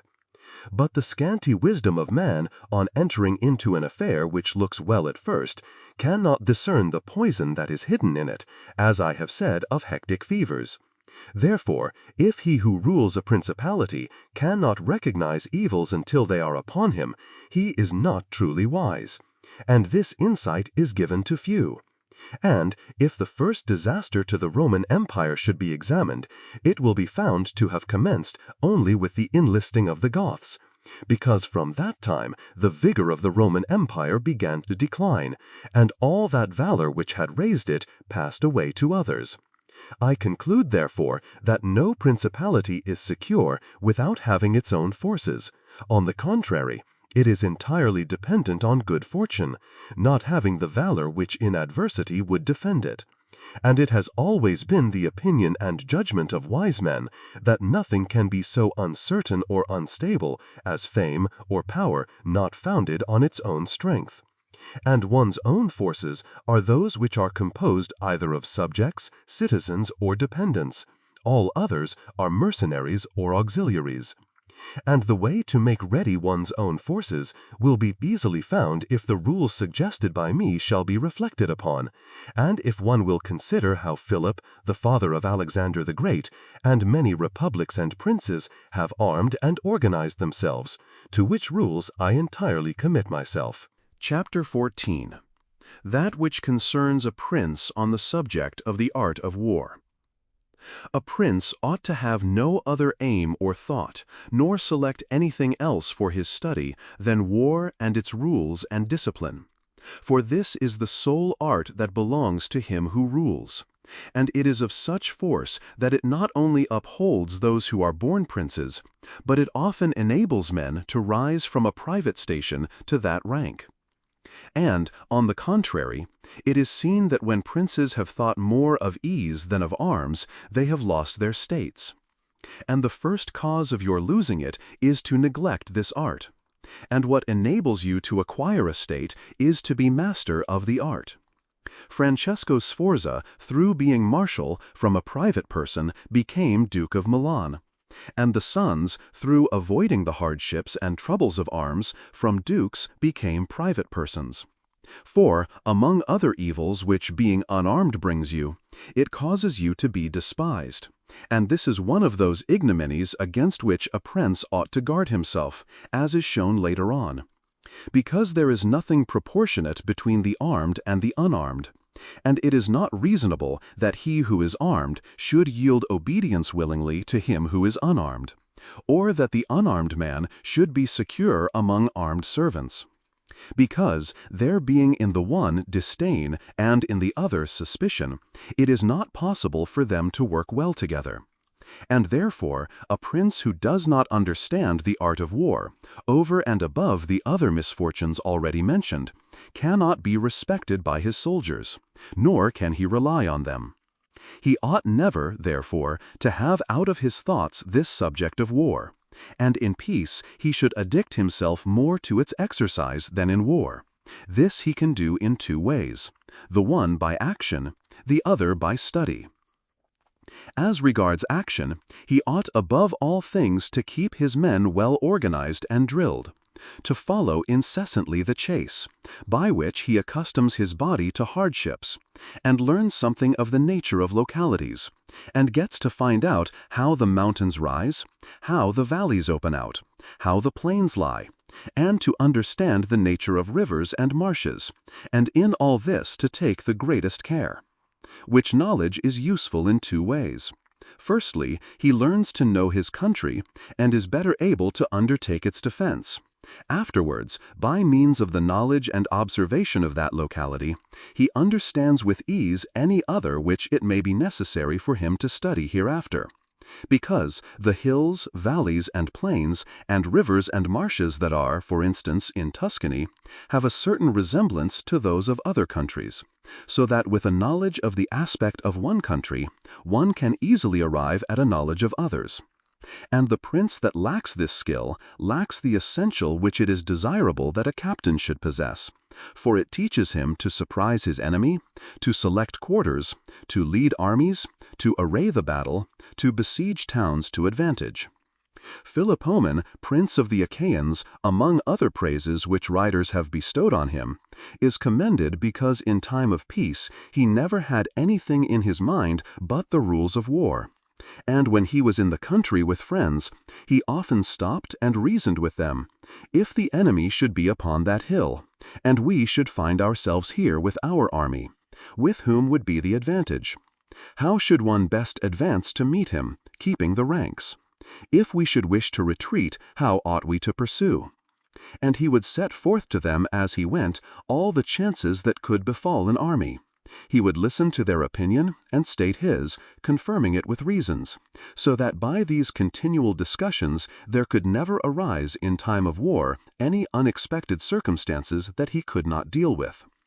But to exercise the intellect, the prince should read histories, and study there the actions of illustrious men, to see how they have borne themselves in war, to examine the causes of their victories and defeat, so as to avoid the latter and imitate the former. And above all, do as an illustrious man did, who took as an exemplar one who had been praised and famous before him, and whose achievements and deeds he always kept in his mind. As it is said, Alexander the Great imitated Achilles, Caesar Alexander, Scipio Cyrus.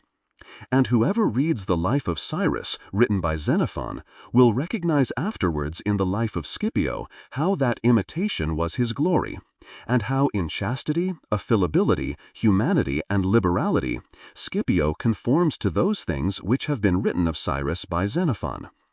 A wise prince ought to observe such rules, and never in peaceful times stand idle, but increase his resources with industry, in such a way that they may be available to him in adversity, so that, if fortune chances it, it may find him prepared to resist her blows.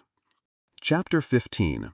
Concerning things for which men, and especially princes, are praised or blamed. It remains now to see what ought to be the rules of conduct for a prince toward subject and friends. And as I know that many have written on this point, I expect I shall be considered presumptuous in mentioning it again, especially as in discussing it I shall depart from the methods of other people. But, it being my intention to write a thing which shall be useful to him who apprehends it, it appears to me more appropriate to follow up the real truth of the matter than the imagination of it. For many have pictured republics and principalities which in fact have never been known or seen, because how one lives is so far distant from how one ought to live, that he who neglects what is done for what ought to be done sooner affects his ruin than his preservation. For a man who wishes to act entirely up to his professions of virtue soon meets with what destroys him among so much that is evil. Hence, it is necessary for a prince wishing to hold his own to know how to do wrong, and to make use of it or not according to necessity. Therefore, putting on one side imaginary things concerning a prince, and discussing those which are real, I say that all men when they are spoken of, and chiefly princes for being more highly placed, are remarkable for some of those qualities which bring them either blame or praise. And thus it is that one is reputed liberal, another miserly. Using a Tuscan term, because an avaricious person in our language is still he who desires to possess by robbery, whilst we call one miserly who deprives himself too much of the use of his own. One is reputed generous, one rapacious. One cruel, one compassionate. One faithless, another faithful. One effeminate and cowardly, another bold and brave. One affallible, another haughty. One lustful, another chaste. One sincere, another cunning. One hard, another easy. One grave, another frivolous. One religious, another unbelieving, and the like. And I know that everyone will confess that it would be most praiseworthy in a prince to exhibit all the above qualities that are considered good. But because they can neither be entirely possessed nor observed, for human conditions do not permit it, it is necessary for him to be sufficiently prudent that he may know how to avoid the reproach of those vices which would lose him his state, and also to keep himself, if it be possible, from those which would not lose him it. But this not being possible, he may with less hesitation abandon himself to them. And again, he need not make himself uneasy at incurring a reproach, for those vices without which the state can only be saved with difficulty. For, if everything is considered carefully, it will be found that something which looks like virtue, if followed, would be his ruin, whilst something else, which looks like vice, yet followed, brings him security and prosperity. Chapter 15. Concerning Liberality and Meanness. Commencing then with the first of the above-named characteristics, I say that it would be well to be reputed liberal. Nevertheless, liberality exercised in a way that does not bring you the reputation for it injures you. For if one exercises it honestly, and as it should be exercised, it may not become known, and you will not avoid the reproach of its opposite. Therefore, anyone wishing to maintain among men the name of liberal is obliged to avoid no attribute of magnificence, so that a prince thus inclined will consume in such acts all his property, and will be compelled in the end, if he wish to maintain the name of liberal, to unduly weigh down his people, and tax them, and do everything he can to get money. This will soon make him odious to his subjects, and becoming poor, he will be little valued by anyone. Thus, with his liberality, having offended many and rewarded few, he is affected by the very first trouble, and imperiled by whatever may be the first danger. Recognizing this himself, and wishing to draw back from it, he runs at once into the reproach of being miserly. Therefore, a prince, not being able to exercise this virtue of liberality in such a way that it is recognized, except to his cost, if he is wise, he ought not to fear the reputation of being mean.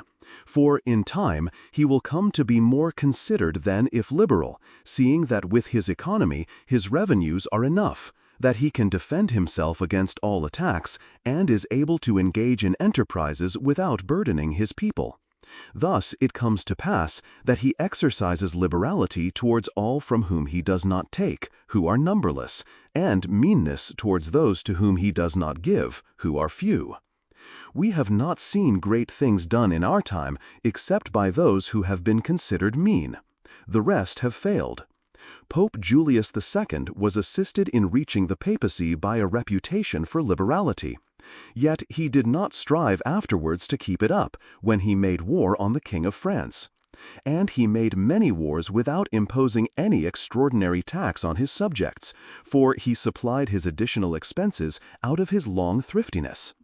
The present King of Spain would not have undertaken or conquered in so many enterprises if he had been reputed liberal.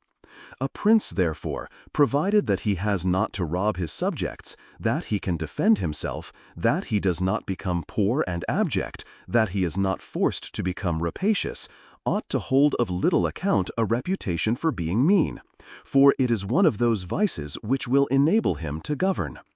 And if anyone should say, Caesar obtained empire by liberality, and many others have reached the highest positions by having been liberal and by being considered so, I answer, either you are a prince in fact, or in a way to become one. In the first case, this liberality is dangerous. In the second, it is very necessary to be considered liberal. And Caesar was one of those who wished to become preeminent in Rome. But if he had survived after becoming so, and had not moderated his expenses, he would have destroyed his government. And if anyone should reply, many have been princes, and have done great things with armies, who have been considered very liberal, I reply, either a prince spends that which is his own or his subjects, or else that of others. In the first case, he ought to be sparing. In the second, he ought not to neglect any opportunity for liberality. And to the prince who goes forth with his army, supporting it by pillage, sack, and extortion, handling that which belongs to others, this liberality is necessary. Otherwise, he would not be followed by soldiers. And of that which is neither yours nor your subjects, you can be a ready giver, as were Cyrus, Caesar, and Alexander, because it does not take away your reputation if you squander that of others, but adds to it. It is only squandering your own that injures you. And there is nothing wastes so rapidly as liberality, for even whilst you exercise it, you lose the power to do so, and so become either poor or despised, or else, in avoiding poverty, rapacious and hated. And a prince should guard himself above all things against being despised and hated, and liberality leads you to both. Therefore it is wiser to have a reputation for meanness which brings reproach without hatred, than to be compelled through seeking a reputation for liberality to incur a name for rapacity which begets reproach with hatred. 17. Concerning cruelty and clemency, and whether it is better to be loved than feared. Coming now to the other qualities mentioned above, I say that every prince ought to desire to be considered clement and not cruel. Nevertheless, he ought to take care not to misuse this clemency. Cesare Borgia was considered cruel. Notwithstanding, his cruelty reconciled the Romagna, unified it, and restored it to peace and loyalty. And if this be rightly considered, he will be seen to have been much more merciful than the Florentine people, who, to avoid a reputation for cruelty, permitted Pistoia to be destroyed. Therefore, a prince, so long as he keeps his subjects united and loyal, ought not to mind the reproach of cruelty, because with a few examples he will be more merciful than those who, through too much mercy, allow disorders to arise, from which follow murders or robberies. For these are wont to injure the whole people, whilst those executions which originate with a prince offend the individual only. And of all princes, it is impossible for the new prince to avoid the imputation of cruelty, owing to new states being full of dangers. Hence Virgil, through the mouth of Dido, excuses the inhumanity of her reign, owing to its being new, saying, Res dura, et regni novitas me talia cogunt moliri, et late fines custore tueri. Nevertheless, he ought to be slow to believe and to act, nor should he himself show fear, but proceed in a temperate manner with prudence and humanity, so that too much confidence may not make him incautious, and too much distrust render him intolerable. Upon this, a question arises, whether it be better to be loved than feared, or feared than loved. It may be answered that one should wish to be both, but because it is difficult to unite them in one person, it is much safer to be feared than loved, when, of the two, either must be dispensed with. Because this is to be asserted in general of men, that they are ungrateful, fickle, false, cowardly, covetous, and as long as you succeed, they are yours entirely. They will offer you their blood, property, life, and children, as is said above, when the need is far distant, but when it approaches, they turn against you. And that prince who, relying entirely on their promises, has neglected other precautions, is ruined. Because friendships that are obtained by payments, and not by greatness or nobility of mind, may indeed be earned, but they are not secured, and in time of need cannot be relied upon. And men have less scruple in offending one who is beloved than one who is feared. For love is preserved by the link of obligation, which, owing to the baseness of men, is broken at every opportunity for their advantage. But fear preserves you by a dread of punishment which never fails. Nevertheless, a prince ought to inspire fear in such a way that if he does not win love, he avoids hatred, because he can endure very well being feared while he is not hated, which will always be as long as he abstains from the property of his citizens and subjects and from their women. But when it is necessary for him to proceed against the life of someone, he must do it on proper justification and for manifest cause. But above all things, he must keep his hands off the property of others, because men more quickly forget the death of their father than the loss of their patrimony. Besides, pretexts for taking away the property are never wanting, for he who has once begun to live by robbery will always find pretexts for seizing what belongs to others. But reasons for taking life, on the contrary, are more difficult to find and sooner lapse. But when a prince is with his army and has under control a multitude of soldiers, then it is quite necessary for him to disregard the reputation of cruelty, for without it he would never hold his army united or disposed to its duties. Among the wonderful deeds of Hannibal, this one is enumerated, that having led an enormous army, composed of many various races of men, to fight in foreign lands, no dissensions arose either among them or against the prince, whether in his bad or in his good fortune. This arose from nothing else than his inhuman cruelty, which, with his boundless valor, made him revered and terrible in the sight of his soldiers. But without that cruelty, his other virtues were not sufficient to produce this effect. And short-sighted writers admire his deeds from one point of view and from another condemn the principal cause of them. That it is true his other virtues would not have been sufficient for him may be proved by the case of Scipio, that most excellent man, not only of his own times but within the memory of man, against whom nevertheless his army rebelled in Spain. This arose from nothing but his too great forbearance, which gave his soldiers more license than is consistent with military discipline. For this he was upbraided in the Senate by Fabius Maximus, and called the corrupter of the Roman soldiery. The Locrians were laid waste by a legate of Scipio, yet they were not avenged by him, nor was the insolence of the legate punished, owing entirely to his easy nature. Insomuch that someone in the Senate, wishing to excuse him, said there were many men who knew much better how not to err than to correct the errors of others. This disposition, if he had 18. Concerning the way in which princes should keep faith. Everyone admits how praiseworthy it is in a prince to keep faith, and to live with integrity and not with craft. Nevertheless, our experience has been that those princes who have done great things have held good faith of little account, and have known how to circumvent the intellect of men by craft, and in the end have overcome those who have relied on their word. You must know there are two ways of contesting, the one by the law, the other by force. The first method is proper to men, the second to beasts. But because the first is frequently not sufficient, it is necessary to have recourse to the second. Therefore, it is necessary for a prince to understand how to avail himself of the beast and the man.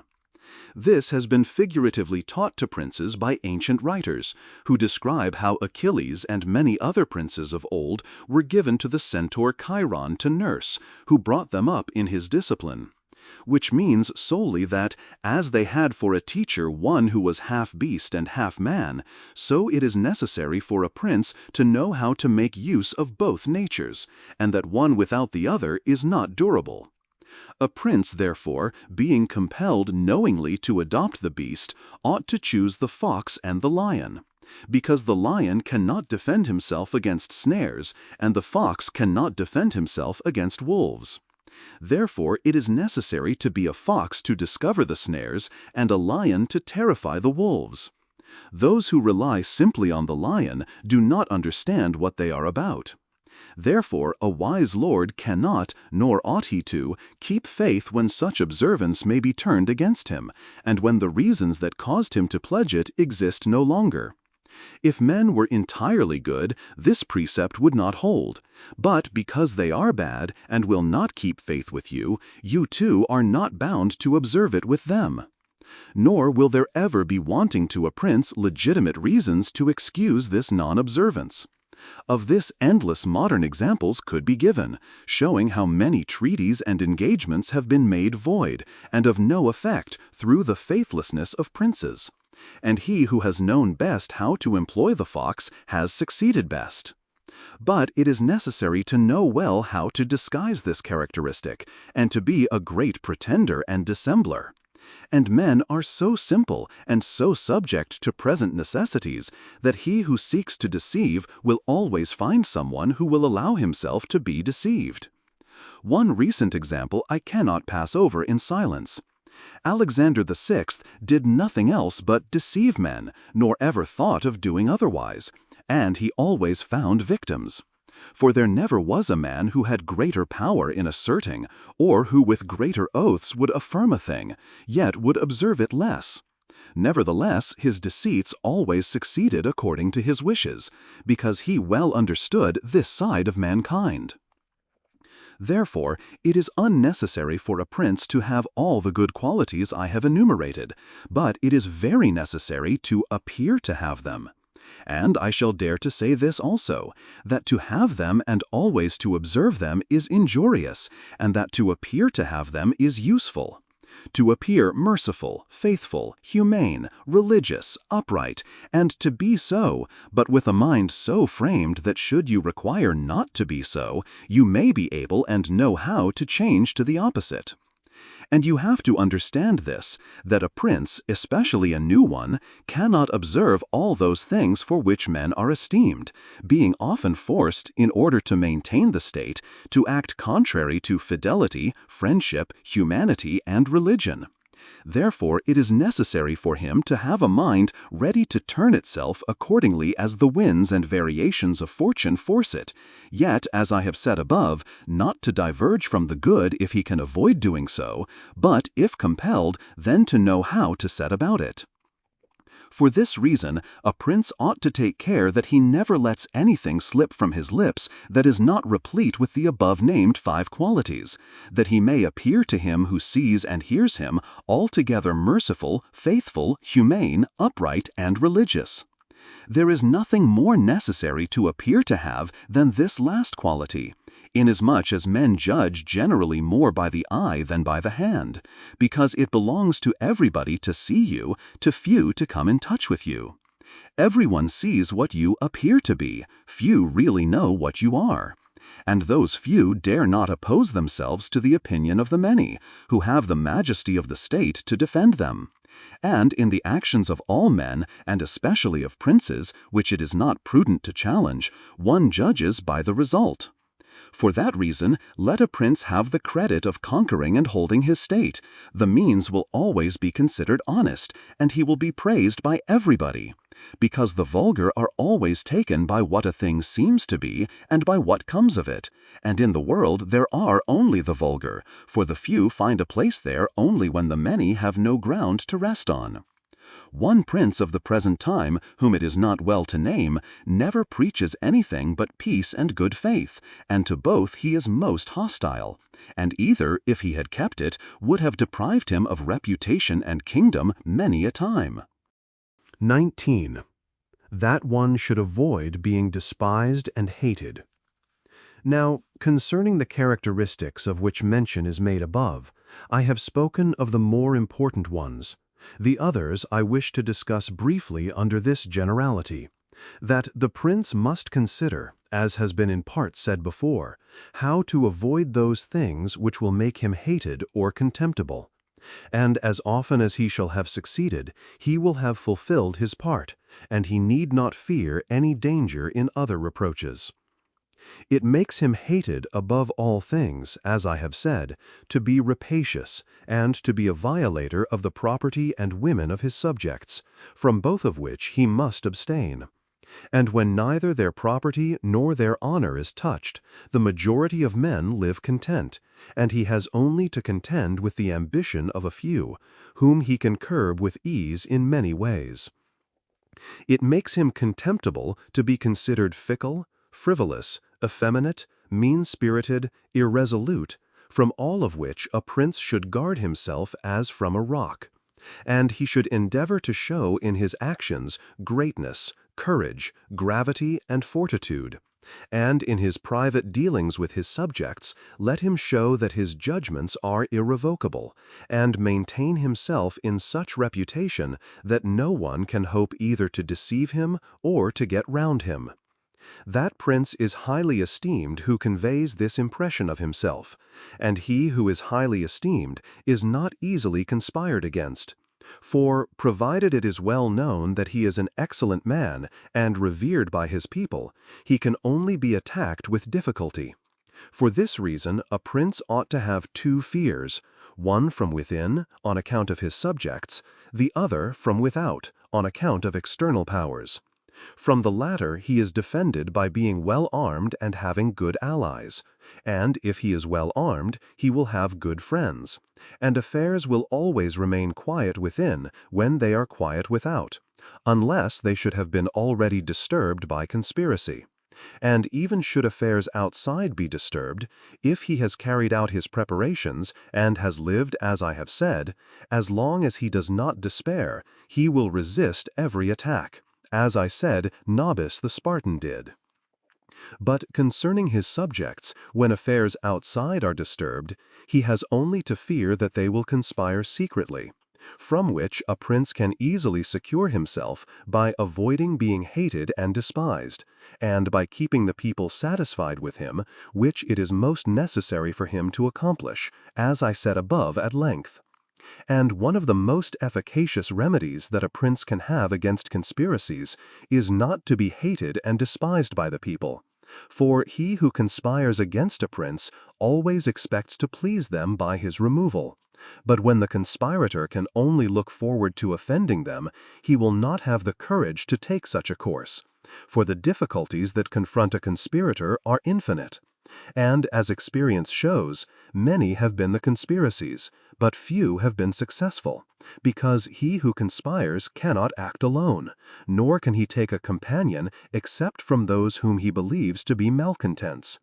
And as soon as you have opened your mind to a malcontent, you have given him the material with which to content himself. For by denouncing you, he can look for every advantage. So that, seeing the gain from this course to be assured, and seeing the other to be doubtful and full of dangers, he must be a very rare friend, or a thoroughly obstinate enemy of the prince, to keep faith with you. And, to reduce the matter into a small compass, I say that on the side of the conspirator there is nothing but fear, jealousy, prospect of punishment to terrify him. But on the side of the prince there is the majesty of the principality, the laws, the protection of friends and the state to defend him, so that, adding to all these things the popular goodwill, it is impossible that anyone should be so rash to conspire. For whereas in general the conspirator has to fear before the execution of his plot, in this case he has also to fear the sequel to the crime, because on account of it he has the people for an enemy, and thus cannot hope for any escape. Endless examples could be given on this subject, but I will be content with one, brought to pass within the memory of our fathers. Messer Annibal Bentivogli, who was prince in Bologna, grandfather of the present Annibal, having been murdered by the Caneschi who had conspired against him, not one of his family survived but Messer Giovanni, who was in childhood. Immediately after his assassination, the people rose and murdered all the Caneschi. This sprung from the popular goodwill which the house of Bentivogli enjoyed in those days in Bologna, which was so great that although none remained there after the death of Annibal who was able to rule the state, the Bolognese, having information that there was one of the Bentivogli family in Florence, who up to that time had been considered the son of a blacksmith, sent to Florence for him and gave him the government of their city, and it was ruled by him until Messer Giovanni came in due course to the government. For this reason I consider that a prince ought to reckon conspiracies of little account when his people hold him in esteem. But when it is hostile to him and bears hatred towards him, he ought to fear everything and everybody. And well-ordered states and wise princes have taken every care not to drive the nobles to desperation, and to keep the people satisfied and contented, for this is one of the most important objects a prince can have. Among the best ordered and governed kingdoms of our times is France, and in it are found many good institutions on which depend the liberty and security of the king. Of these, the first is the Parliament and its authority, because he who founded the kingdom, knowing the ambition of the nobility and their boldness, considered that a bit to their mouths would be necessary to hold them in. And, on the other hand, knowing the hatred of the people, founded in fear, against the nobles, he wished to protect them. Yet he was not anxious for this to be the particular care of the king. Therefore, to take away the reproach which he would be liable to from the nobles for favoring the people, and from the people for favoring the nobles, he set up an arbiter who should be one who could beat down the great and favor the lesser without reproach to the king. Neither could you have a better or a more prudent arrangement, or a greater source of security to the king and kingdom. From this one can draw another important conclusion, that princes ought to leave affairs of reproach to the management of others, and keep those of grace in their own hands. And further, I consider that a prince ought to cherish the nobles, but not so much to make himself hated by the people. It may appear, perhaps, to some who have examined the lives and deaths of the Roman emperors, that many of them would be an example contrary to my opinion, seeing that some of them lived nobly and showed great qualities of soul. Nevertheless, they have lost their empire, or have been killed by subjects who have conspired against them. Wishing therefore to answer these objections, I will recall the characters of some of the emperors, and will show that the causes of their ruin were not different to those alleged by me. At the same time, I will only submit for consideration those things that are noteworthy to him who studies the affairs of those times. It seems to me sufficient to take all those emperors who succeeded to the empire from Marcus the philosopher down to Maximinus. They were Marcus and his son Commodus, Pertinax, Julian, Severus and his son Antoninus Caracalla, Macrinus, Heliogabalus, Alexander, and Maximinus. There is first to note that, whereas in other principalities the ambition of the nobles and the insolence of the people only have to be contended with, the Roman emperors had a third difficulty in having to put up with the cruelty and avarice of their soldiers, a matter so beset with difficulties that it was the ruin of many. For it was a hard thing to give satisfaction both to soldiers and people, because the people loved peace, and for this reason they loved the unaspiring prince, whilst the soldiers loved the warlike prince, who was bold, cruel, and rapacious, which qualities they were quite willing he should exercise upon the people, so that they could get double pay, and give vent to their own greed and cruelty. Hence it arose that those emperors were always overthrown who, either by birth or training, had no great authority. And most of them, especially those who came new to the principality, recognizing the difficulty of these two opposing humors, were inclined to give satisfaction to the soldiers, caring little about injuring the people. Which course was necessary, because, as princes cannot help being hated by someone, they ought, in the first place, to avoid being hated by everyone. And, when they cannot compass this, they ought to endeavor with the utmost diligence to avoid the hatred of the most powerful. Therefore, those emperors who through inexperience had need of special favor adhered more readily to the soldiers than to the people, a course which turned out advantageous to them or not, accordingly as the prince knew how to maintain authority over them. From these causes it arose that Marcus, Pertinax, and Alexander, being all men of modest life, lovers of justice, enemies to cruelty, humane and benignant, came to a sad end, except Marcus. He alone lived and died honored, because he had succeeded to the throne by hereditary title, and owed nothing either to the soldiers or the people. And afterwards, being possessed of many virtues which made him respected, he always kept both orders in their places whilst he lived, and was neither hated nor despised. But Pertinax was created emperor against the wishes of the soldiers, who, being accustomed to live licentiously under Commodus, could not endure the honest life to which Pertinax wished to reduce them. Thus, having given cause for hatred, to which hatred there was added contempt for his old age, he was overthrown at the very beginning of his administration. And here it should be noted that hatred is acquired as much by good works as by bad ones. Therefore, as I said before, a prince wishing to keep his state is very often forced to do evil.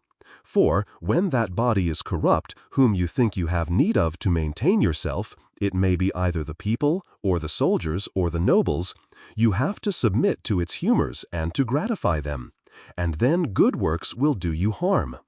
But let us come to Alexander, who was a man of such great goodness that among the other praises which are accorded him is that in the 14 years he held the empire, no one was ever put to death by him unjudged.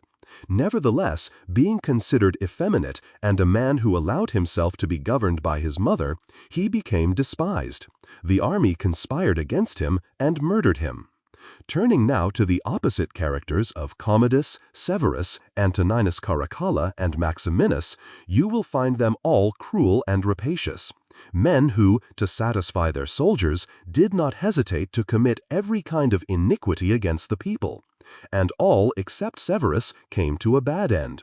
But in Severus there was so much valor that, keeping the soldiers friendly, although the people were oppressed by him, he reigned successfully. For his valor made him so much admired in the sight of the soldiers and people, that the latter were kept in a way astonished and awed, and the former respectful and satisfied.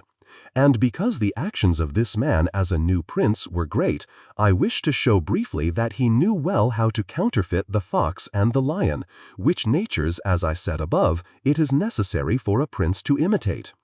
Knowing the sloth of the Emperor Julian, he persuaded the army in Sclavonia, of which he was captain, that it would be right to go to Rome and avenge the death of Pertinax, who had been killed by the Praetorian soldiers. And under this pretext, without appearing to aspire to the throne, he moved the army on Rome, and reached Italy before it was known that he had started. On his arrival at Rome, the Senate, through fear, elected him emperor, and killed Julian. After this, there remained for Severus, who wished to make himself master of the whole empire, two difficulties. One in Asia, where Niger, head of the Asiatic army, had caused himself to be proclaimed emperor. The other in the west, where Albinus was, who also aspired to the throne. And as he considered it dangerous to declare himself hostile to both, he decided to attack Niger and to deceive Albinus.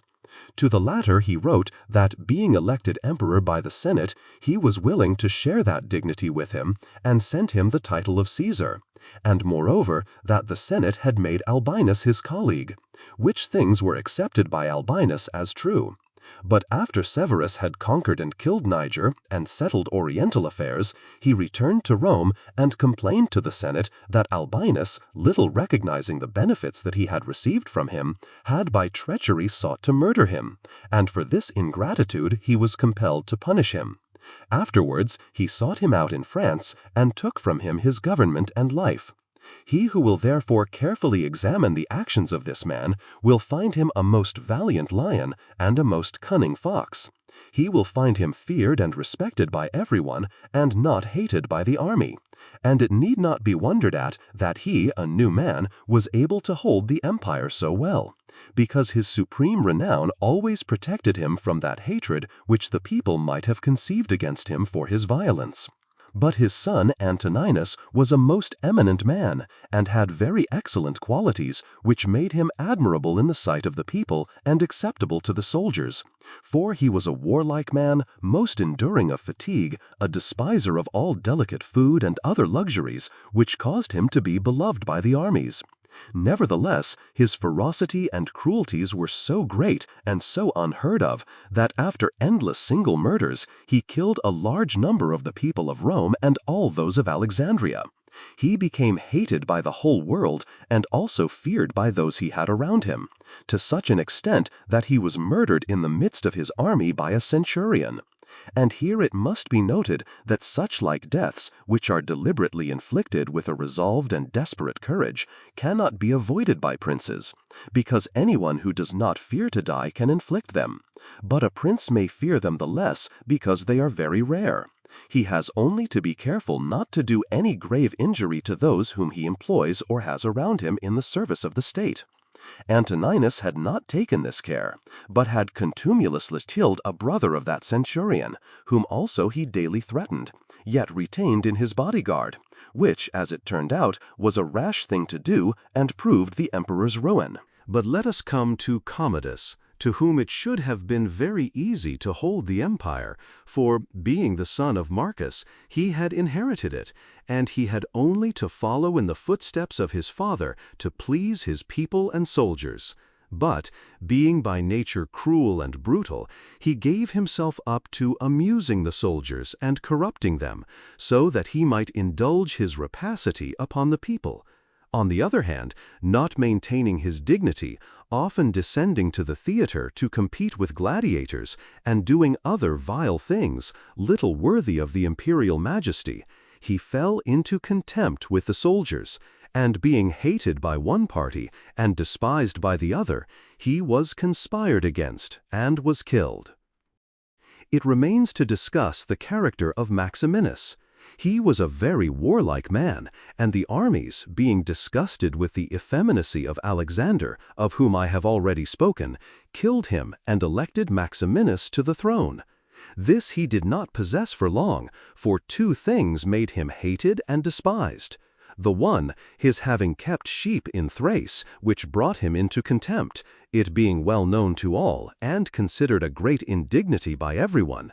And the other, his having at the accession to his dominions deferred going to Rome and taking possession of the imperial seat. He had also gained a reputation for the utmost ferocity, by having, through his prefects in Rome and elsewhere in the empire, practiced many cruelties, so that the whole world was moved to anger at the meanness of his birth, and to fear at his barbarity.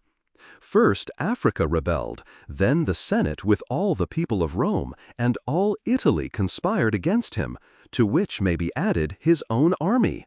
This latter, besieging Aquileia and meeting with difficulties in taking it, were disgusted with his cruelties, and fearing him less when they found so many against him, murdered him. I do not wish to discuss Heliogabalus, Macrinus, or Julian, who, being thoroughly contemptible, were quickly wiped out. But I will bring this discourse to a conclusion by saying that princes in our times have this difficulty of giving inordinate satisfaction to their soldiers in a far less degree, because, notwithstanding, one has to give them some indulgence, that is soon done. None of these princes have armies that are veterans in the governance and administration of provinces, as were the armies of the Roman Empire. And whereas it was then more necessary to give satisfaction to the soldiers than to the people, it is now more necessary to all princes, except the Turk and the Sultan, to satisfy the people rather the soldiers, because the people are the more powerful. From the above I have accepted the Turk, who always keeps round him 12,000 infantry and 15,000 cavalry, on which depend the security and strength of the kingdom, and it is necessary that, putting aside every consideration for the people, he should keep them his friends. The kingdom of the Sultan is similar. Being entirely in the hands of soldiers, it follows again that, without regard to the people, he must keep them his friends. But you must note that the state of the Sultan is unlike all other principalities, for the reason that it is like the Christian pontificate, which cannot be called either an hereditary or a newly formed principality, because the sons of the old prince are not the heirs, but he who is elected to that position by those who have authority, and the sons remain only noblemen. And this being an ancient custom, it cannot be called a new principality, because there are none of those difficulties in it that are met with in new ones. For although the prince is new, the constitution of the state is old, and it is framed so as to receive him as if he were its hereditary lord. But returning to the subject of our discourse, I say that whoever will consider it will acknowledge that either hatred or contempt has been fatal to the above-named emperors, and it will also be recognized how it happened that a number of them acting in one way and a number in another, only one in each way came to a happy end and the rest to unhappy ones. Because it would have been useless and dangerous for Pertinax and Alexander, being new princes, to imitate Marcus, who was heir to the principality. And likewise it would have been utterly destructive to Caracalla, Commodus, and Maximinus to have imitated Severus, they not having sufficient valor to enable them to tread in his footsteps. Therefore, a prince new to the principality cannot imitate the actions of Marcus, nor, again, is it necessary to follow those of Severus, but he ought to take from Severus those parts which are necessary to found his state, and from Marcus those which are proper and glorious, to keep a state that may already be stable and firm. Are fortresses, and many other things to which princes often resort, advantageous or hurtful? Some princes, so as to hold securely the state, have disarmed their subjects. Others have kept their subject towns distracted by factions. Others have fostered enmities against themselves. Others have laid themselves out to gain over those whom they distrusted in the beginning of their governments. Some have built fortresses, some have overthrown and destroyed them. And although one cannot give a final judgment on all of these things unless one possesses the particulars of those states in which a decision has to be made, nevertheless, I will speak as comprehensively as the matter of itself will admit. There never was a new prince who has disarmed his subjects. Rather, when he has found them disarmed, he has always armed them, because by arming them, those arms become yours. Those men who were distrusted become faithful, and those who were faithful are kept so, and your subjects become your adherents. And whereas all subjects cannot be armed, yet when those whom you do arm are benefited, the others can be handled more freely. And this difference in their treatment, which they quite understand, makes the former your dependents, and the latter, considering it to be necessary that those who have the most danger and service should have the most reward, excuse you. But when you disarm them, you at once offend them by showing that you distrust them, either for cowardice or for want of loyalty. And either of these opinions breeds hatred against you. And because you cannot remain unarmed, it follows that you turn to mercenaries, which are of the character already shown. Even if they should be good, they would not be sufficient to defend you against powerful enemies and distrusted subjects. Therefore, as I have said, a new prince in a new principality has always distributed arms. Histories are full of examples. But when a prince acquires a new state, which he adds as a province to his old one, then it is necessary to disarm the men of that state, except those who have been his adherents in acquiring it. And these again, with time and opportunity, should be rendered soft and effeminate. And matters should be managed in such a way that all the armed men in the state shall be your own soldiers, who in your old state were living near you. Our forefathers, and those who were reckoned wise, were accustomed to say that it was necessary to hold Pistoia by factions, and Pisa by fortresses. And with this idea they fostered quarrels in some of their tributary towns so as to keep possession of them the more easily. This may have been well enough in those times when Italy was in a way balanced, but I do not believe that it can be accepted as a precept for today, because I do not believe that factions can ever be of use. Rather, it is certain that when the enemy comes upon you in divided cities, you are quickly lost, because the weakest party will always assist the outside forces, and the other will not be able to resist. The Venetians, moved, as I believe, by the above reasons, fostered the Guelph and Ghibelline factions in their tributary cities, and although they never allowed them to come to bloodshed, yet they nursed these disputes amongst them, so that the citizens, distracted by their differences, should not unite against them, which, as we saw, did not afterwards turn out as expected. Because after the rout at Vaila, one party at once took courage and seized the state. Such methods argue, therefore, weakness in the prince, because these factions will never be permitted in a vigorous principality. Such methods, for enabling one the more easily to manage subjects, are only useful in times of peace. But if war comes, this policy proves fallacious.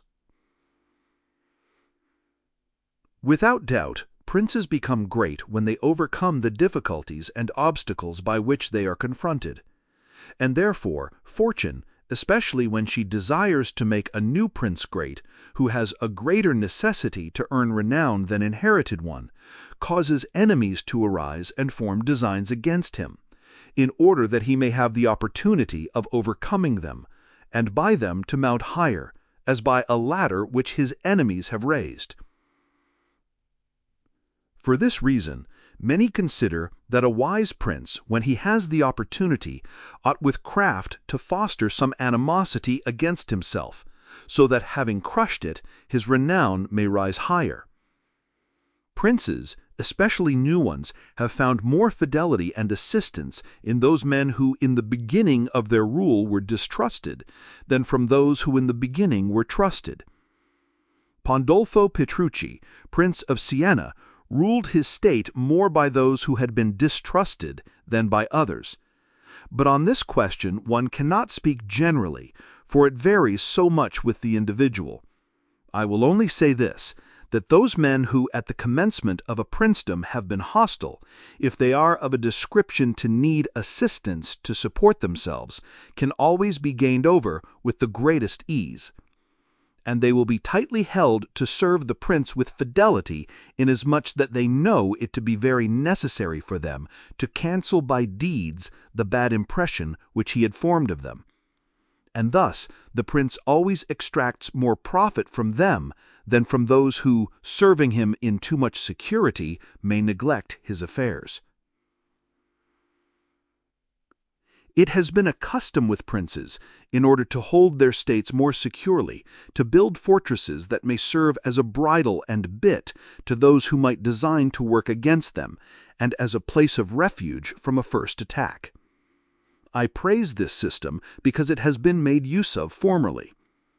Notwithstanding that Messer Niccolò Vitelli, in our times, has been seen to demolish 2 fortresses in Città di Castello, so that he might keep that state.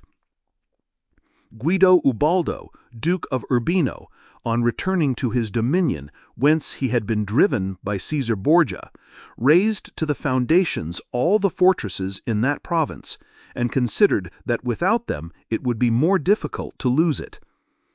The Bentivogli, returning to Bologna, came to a similar decision. Fortresses, therefore, are useful or not according to circumstances. If they do you good in one way, they injure you in another. And this question can be reasoned thus. The prince who has more to fear from the people than from foreigners ought to build fortresses, but he who has more to fear from foreigners than from the people ought to leave them alone. The castle of Milan, built by Francesco Sforza, has made and will make more trouble for the house of Sforza than any other disorder in the state. Therefore, the best possible fortress is not to be hated by the people, because although you may hold the fortresses, yet they will not save you if the people hate you, for there will never be wanting foreigners to assist a people who have taken arms. It has not been seen in our times that such fortresses have been of use to any prince unless to the Countess of Forli, when the Count Girolamo, her consort, was killed. For by that means she was able to withstand the popular attack and wait for assistance from Milan, and thus recover her state. And the posture of affairs was such at that time that the foreigners could not assist the people. But fortresses were of little value to her afterwards when Caesar Borgia attacked her, and when the people, her enemy, were allied with foreigners. Therefore, it would have been safer for her, both then and before, not to have been hated by the people than to have had the fortresses. All these things considered then, I shall praise him who builds fortresses, as well as him who does not, and I shall blame whoever, trusting in them, cares little about being hated by the people. 21.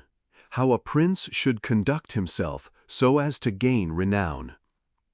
Nothing makes a prince so much esteemed as great enterprises and setting a fine example. We have in our time Ferdinand of Aragon, the present King of Spain. He can almost be called a new prince, because he has risen, by fame and glory, from being an insignificant king to be the foremost king in Christendom. And if you will consider his deeds, you will find them all great, and some of them extraordinary. In the beginning of his reign, he attacked Granada, and this enterprise was the foundation of his dominions.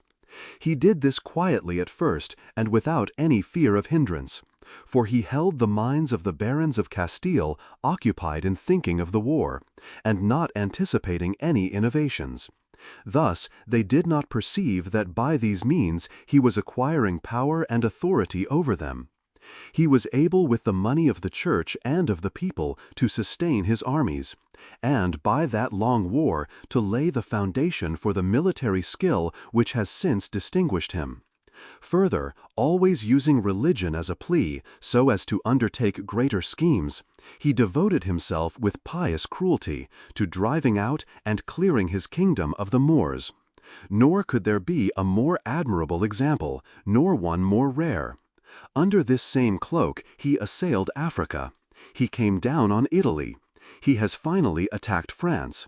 And thus his achievements and designs have always been great, and have kept the minds of his people in suspense and admiration, and occupied with the issue of them. And his actions have arisen in such a way, one out of the other, that men have never been given time to work steadily against him. Again, it much assists a prince to set unusual examples in internal affairs, similar to those which are related of Messer Bernabo da Milano, who, when he had the opportunity, by anyone in civil life doing some extraordinary thing, either good or bad, would take some method of rewarding or punishing him, which would be much spoken about. And a prince ought, above all things, always endeavor in every action to gain for himself the reputation of being a great and remarkable man. A prince is also respected when he is either a true friend or a downright enemy. That is to say, when, without any reservation, he declares himself in favor of one party against the other, which course will always be more advantageous than standing neutral.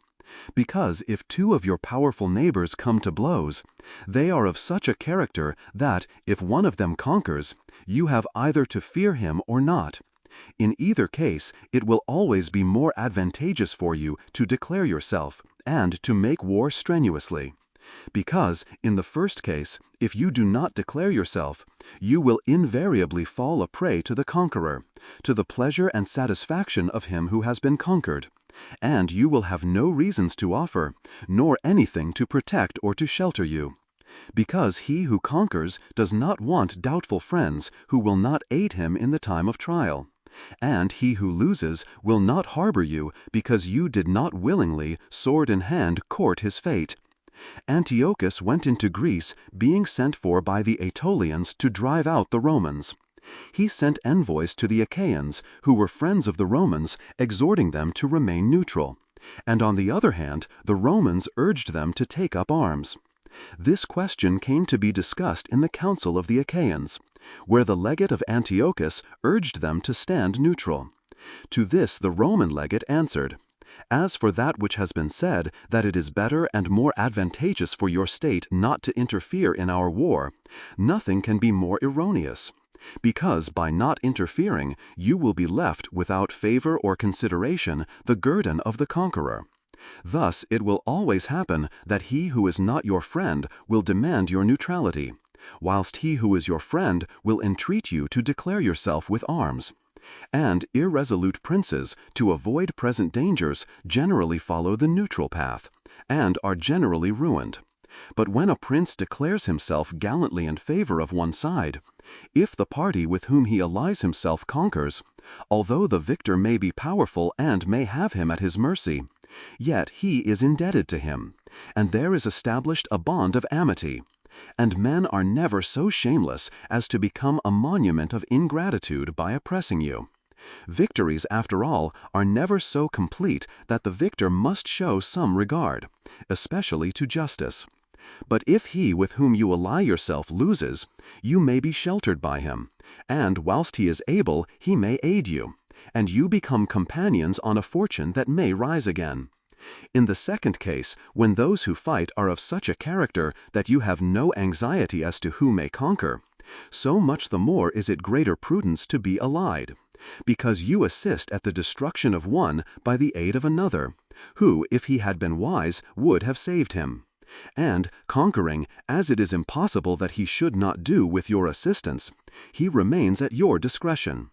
And here it is to be noted that a prince ought to take care never to make an alliance with one more powerful than himself for the purposes of attacking others, unless necessity compels him, as is said above, because if he conquers, you are at his discretion.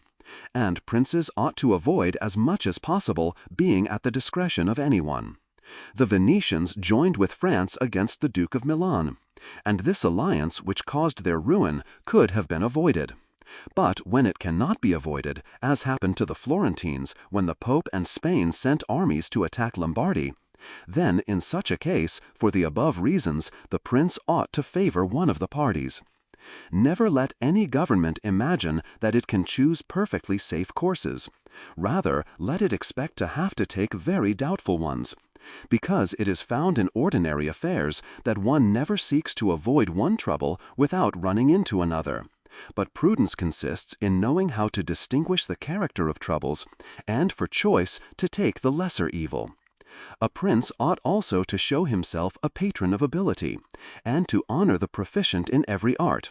At the same time, he should encourage his citizens to practice their callings peaceably, both in commerce and agriculture, and in every other following, so that the one should not be deterred from improving his possessions for fear lest they be taken away from him, or another from opening up trade for fear of taxes. But the prince ought to offer rewards to whoever wishes to do these things and designs in any way to honor his city or state. Further, he ought to entertain the people with festivals and spectacles at convenient seasons of the year. And as every city is divided into guilds or into societies, he ought to hold such bodies in esteem, and associate with them sometimes, and show himself an example of courtesy and liberality, nevertheless always maintaining the majesty of his rank. For this he must never consent to abate in anything. 22. Concerning the secretaries of princes. The choice of servants is of no little importance to a prince, and they are good or not according to the discrimination of the prince. And the first opinion which one forms of a prince and of his understanding is by observing the men he has around him.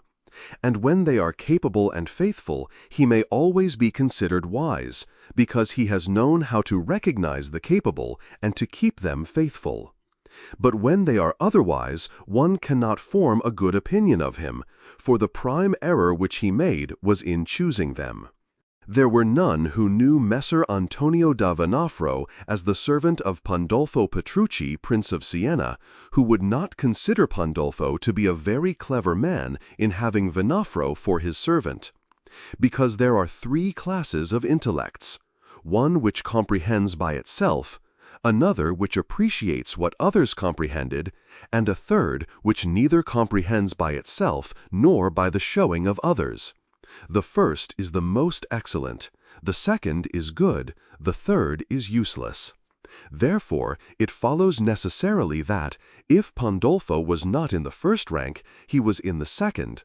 For, whenever one has judgment to know good and bad when it is said and done, although he himself may not have the initiative, yet he can recognize the good and the bad in his servant, and the one he can praise and the other correct. Thus, the servant cannot hope to deceive him and is kept honest. But to enable a prince to form an opinion of his servant, there is one test which never fails.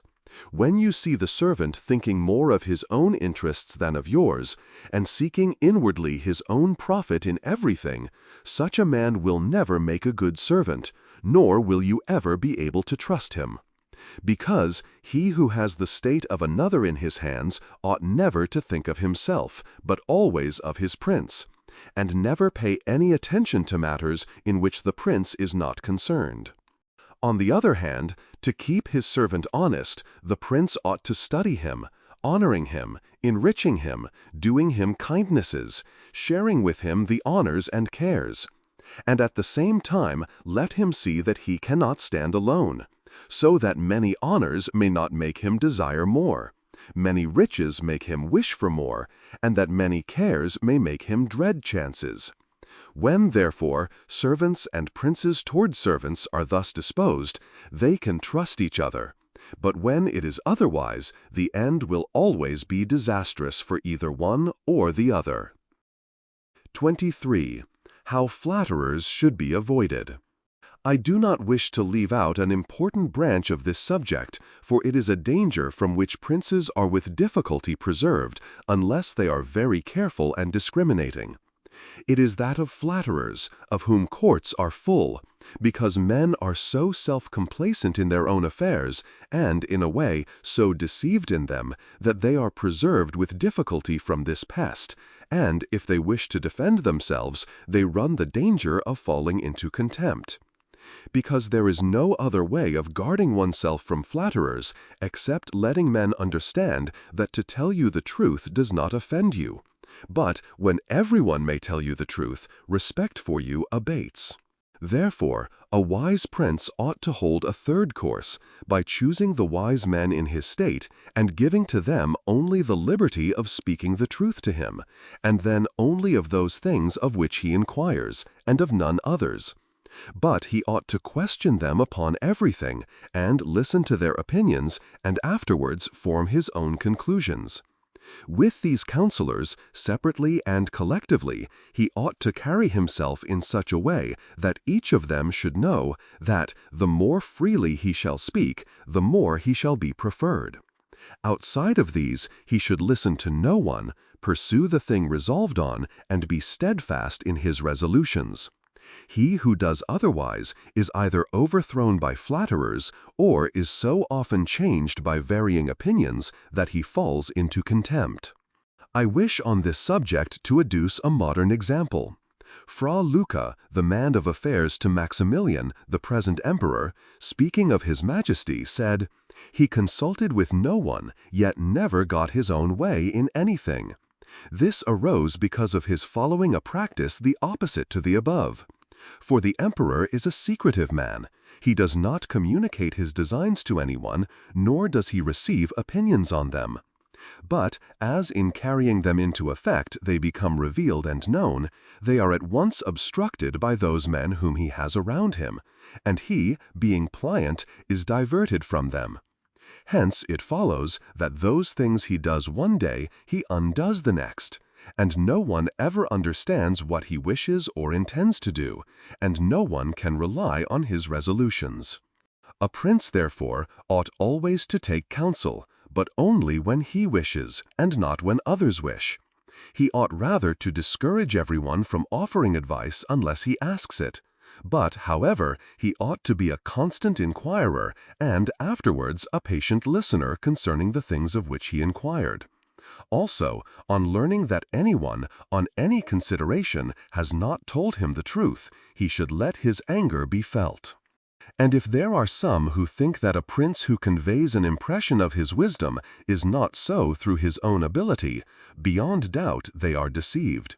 Because this is an axiom which never fails, that a prince who is not wise himself will never take good advice, unless by chance he has yielded his affairs entirely to one person who happens to be a very prudent man.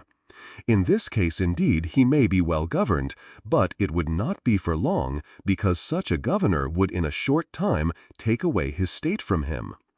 But if a prince who is not inexperienced should take counsel from more than one, he will never get united counsels, nor will he know how to unite them. Each of the counselors will think of his own interests, and the prince will not know how to control them, or to see through them.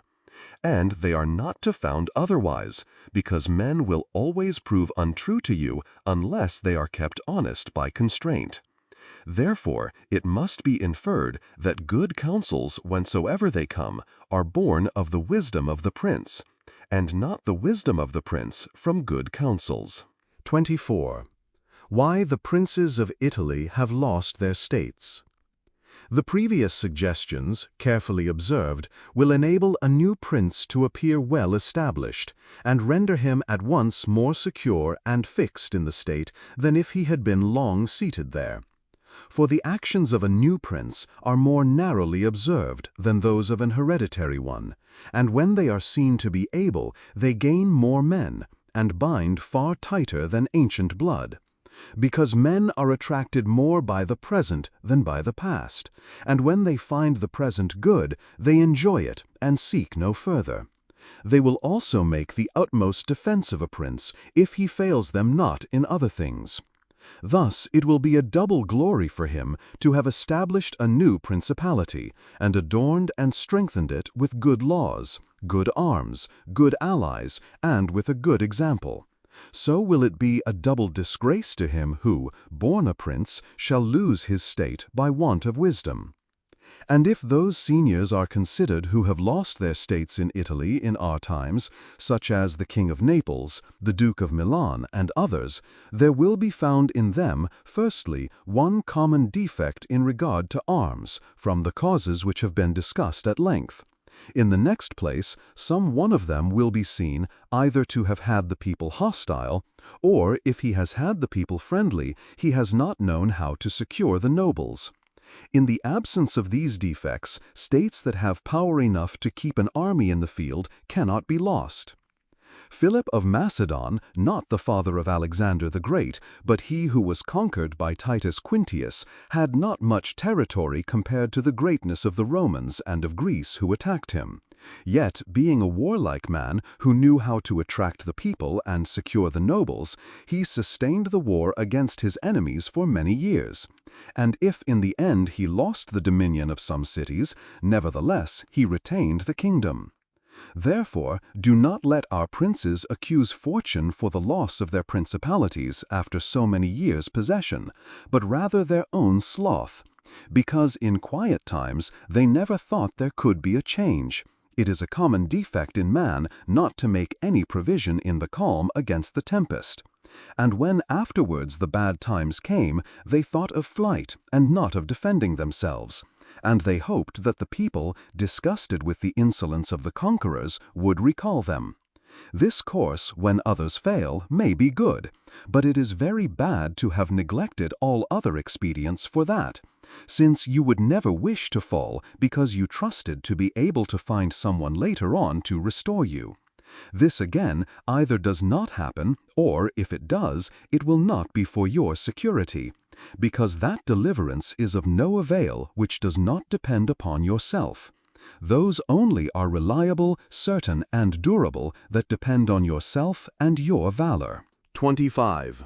What fortune can affect in human affairs, and how to withstand her. It is not unknown to me how many men have had, and still have, the opinion that the affairs of the world are in such wise governed by fortune and by God, that men with their wisdom cannot direct them, and that no one can even help them. And because of this, they would have us believe that it is not necessary to labor much in affairs, but to let chance govern them. This opinion has been more credited in our times because of the great changes in affairs which have been seen, and may still be seen, every day, beyond all human conjecture. Sometimes, pondering over this, I am in some degree inclined to their opinion.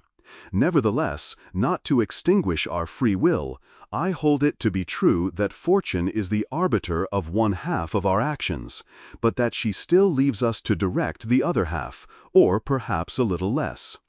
I compare her to one of those raging rivers, which when in flood overflows the plains, sweeping away trees and buildings, bearing away the soil from place to place. Everything flies before it, all yield to its violence, without being able in any way to withstand it.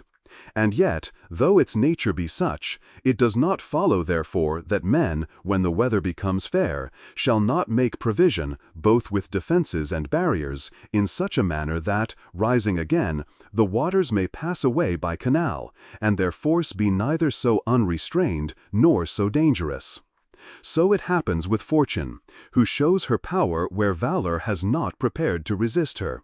And thither she turns her forces where she knows that barriers and defenses have not been raised to constrain her. And if you will consider Italy, which is the seat of these changes, and which has given to them their impulse, you will see it to be an open country, without barriers and without any defense. For if it had been defended by proper valor, as are Germany, Spain, and France, either this invasion would not have made the great changes it has made, or it would not have come at all. And this I consider enough to say concerning resistance to fortune in general. But confining myself more to the particular, I say that a prince may be seen happy today and ruined tomorrow without having shown any change of disposition or character. This, I believe, arises firstly from causes that have already been discussed at length, namely, that the prince who relies entirely on fortune is lost when it changes. I believe also that he will be successful who directs his actions according to the spirit of the times, and that he whose actions do not accord with the times will not be successful. Because men are seen, in affairs that lead to the end which every man has before him, namely glory and riches, to get there by various methods, one with caution, another with haste, one by force, another by skill, one by patience, another by its opposite, and each one succeeds in reaching the goal by a different method. One can also see of two cautious men, the one attain his end, the other fail. And similarly, two men by different observances are equally successful, the one being cautious, the other impetuous. All this arises from nothing else than whether or not they conform in their methods to the spirit of the times. This follows from what I have said, that two men working differently bring about the same effect, and of two working similarly, one attains his object and the other does not.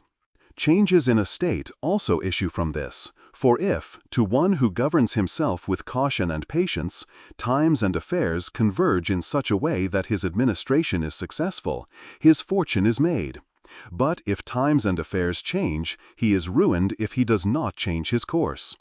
But a man is not often found sufficiently circumspect to know how to accommodate himself to the change, both because he cannot deviate from what nature inclines him to do, and also because having always prospered by acting in one way, he cannot be persuaded that it is well to leave it. And therefore the cautious man, when it is time to turn adventurous, does not know how to do it. Hence he is ruined. But had he changed his course with the times, fortune would not have changed. Pope Julius II went to work impetuously in all his affairs, and found the times and circumstances conform so well to that line of action that he always met with success. Consider his first enterprise against Bologna, Messer Giovanni Bentivogli being still alive. The Venetians were not agreeable to it, nor was the King of Spain, and he had the enterprise still under discussion with the King of France. Nevertheless, he personally entered upon the expedition, with his accustomed boldness and energy, a move which made Spain and the Venetians stand irresolute and passive, the latter from fear, the former from desire to recover the kingdom of Naples. On the other hand, he drew after him the King of France, because that king, having observed the movement, and desiring to make the Pope his friend so as to humble the Venetians, found it impossible to refuse him. Therefore, Julius with his impetuous action accomplished what no other pontiff with simple human wisdom could have done. For if he had waited in Rome until he could get away, with his plans arranged and everything fixed, as any other pontiff would have done, he would never have succeeded, because the King of France would have made 1,000 excuses, and the others would have raised 1,000 fears. I will leave his other actions alone, as they were all alike, and they all succeeded, for the shortness of his life did not let him experience the contrary. But if circumstances had arisen which required him to go cautiously, his ruin would have followed. because he would never have deviated from those ways to which nature inclined him. I conclude, therefore, that fortune being changeful and mankind steadfast in their ways, so long as the two are in agreement, men are successful, but unsuccessful when they fall out. For my part, I consider that it is better to be adventurous than cautious, because fortune is a woman, and if you wish to keep her under, it is necessary to beat and ill-use her. And it is seen that she allows herself to be mastered by the adventurous rather than by those who go to work more coldly. She is, therefore, always, womanlike, a lover of young men, because they are less cautious, more violent, and with more audacity command her. Chapter 25. An exhortation to liberate Italy from the barbarians. Having carefully considered the subject of the above discourses, and wondering within myself whether the present times were propitious to a new prince, and whether there were elements that would give an opportunity to a wise and virtuous one to introduce a new order of things which would do honor to him and good to the people of this country, it appears to me that so many things concur to favor a new prince that I never knew a time more fit than the present. And if, as I said, it was necessary that the people of Israel should be captive so as to make manifest the ability of Moses, that the Persians should be oppressed by the Medes so as to discover the greatness of the soul of Cyrus, and that the Athenians should be dispersed to illustrate the capabilities of Theseus, then at the present time, in order to discover the virtue of an Italian spirit, it was necessary that Italy should be reduced to the extremity that she is now in, that she should be more enslaved than the Hebrews, more oppressed than the Persians, more scattered than the Athenians, without head, without order, beaten, despoiled, torn, overrun, and to have endured every kind of desolation. Although lately some spark may have been shown by one which made us think he was ordained by God for our redemption, nevertheless it was afterwards seen, in the height of his career, that fortune rejected him, so that Italy, left as without life, waits for him who shall yet heal her wounds and put an end to the ravaging and plundering of Lombardy, to the swindling and taxing of the kingdom and of Tuscany, and cleanse those sores that for long have festered. It is seen how she entreats God to send someone who shall deliver her from these wrongs and barbarous insolencies. It is seen also that she is ready and willing to follow a banner if only someone will raise it. Nor is there to be seen at present one in whom she can place more hope than in your illustrious house, with its valor and fortune, favored by God and by the Church, of which it is now the chief, and which could be made the head of this redemption. This will not be difficult if you will recall to yourself the actions and lives of the men I have named. And although they were great and wonderful men, yet they were men, and each one of them had no more opportunity than the present offers, for their enterprises were neither more just nor easier than this, nor was God more their friend than he is yours.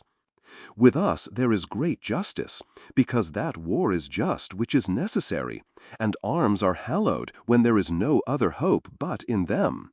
Here there is the greatest willingness, and where the willingness is great, the difficulties cannot be great if you will only follow those men to whom I have directed your attention.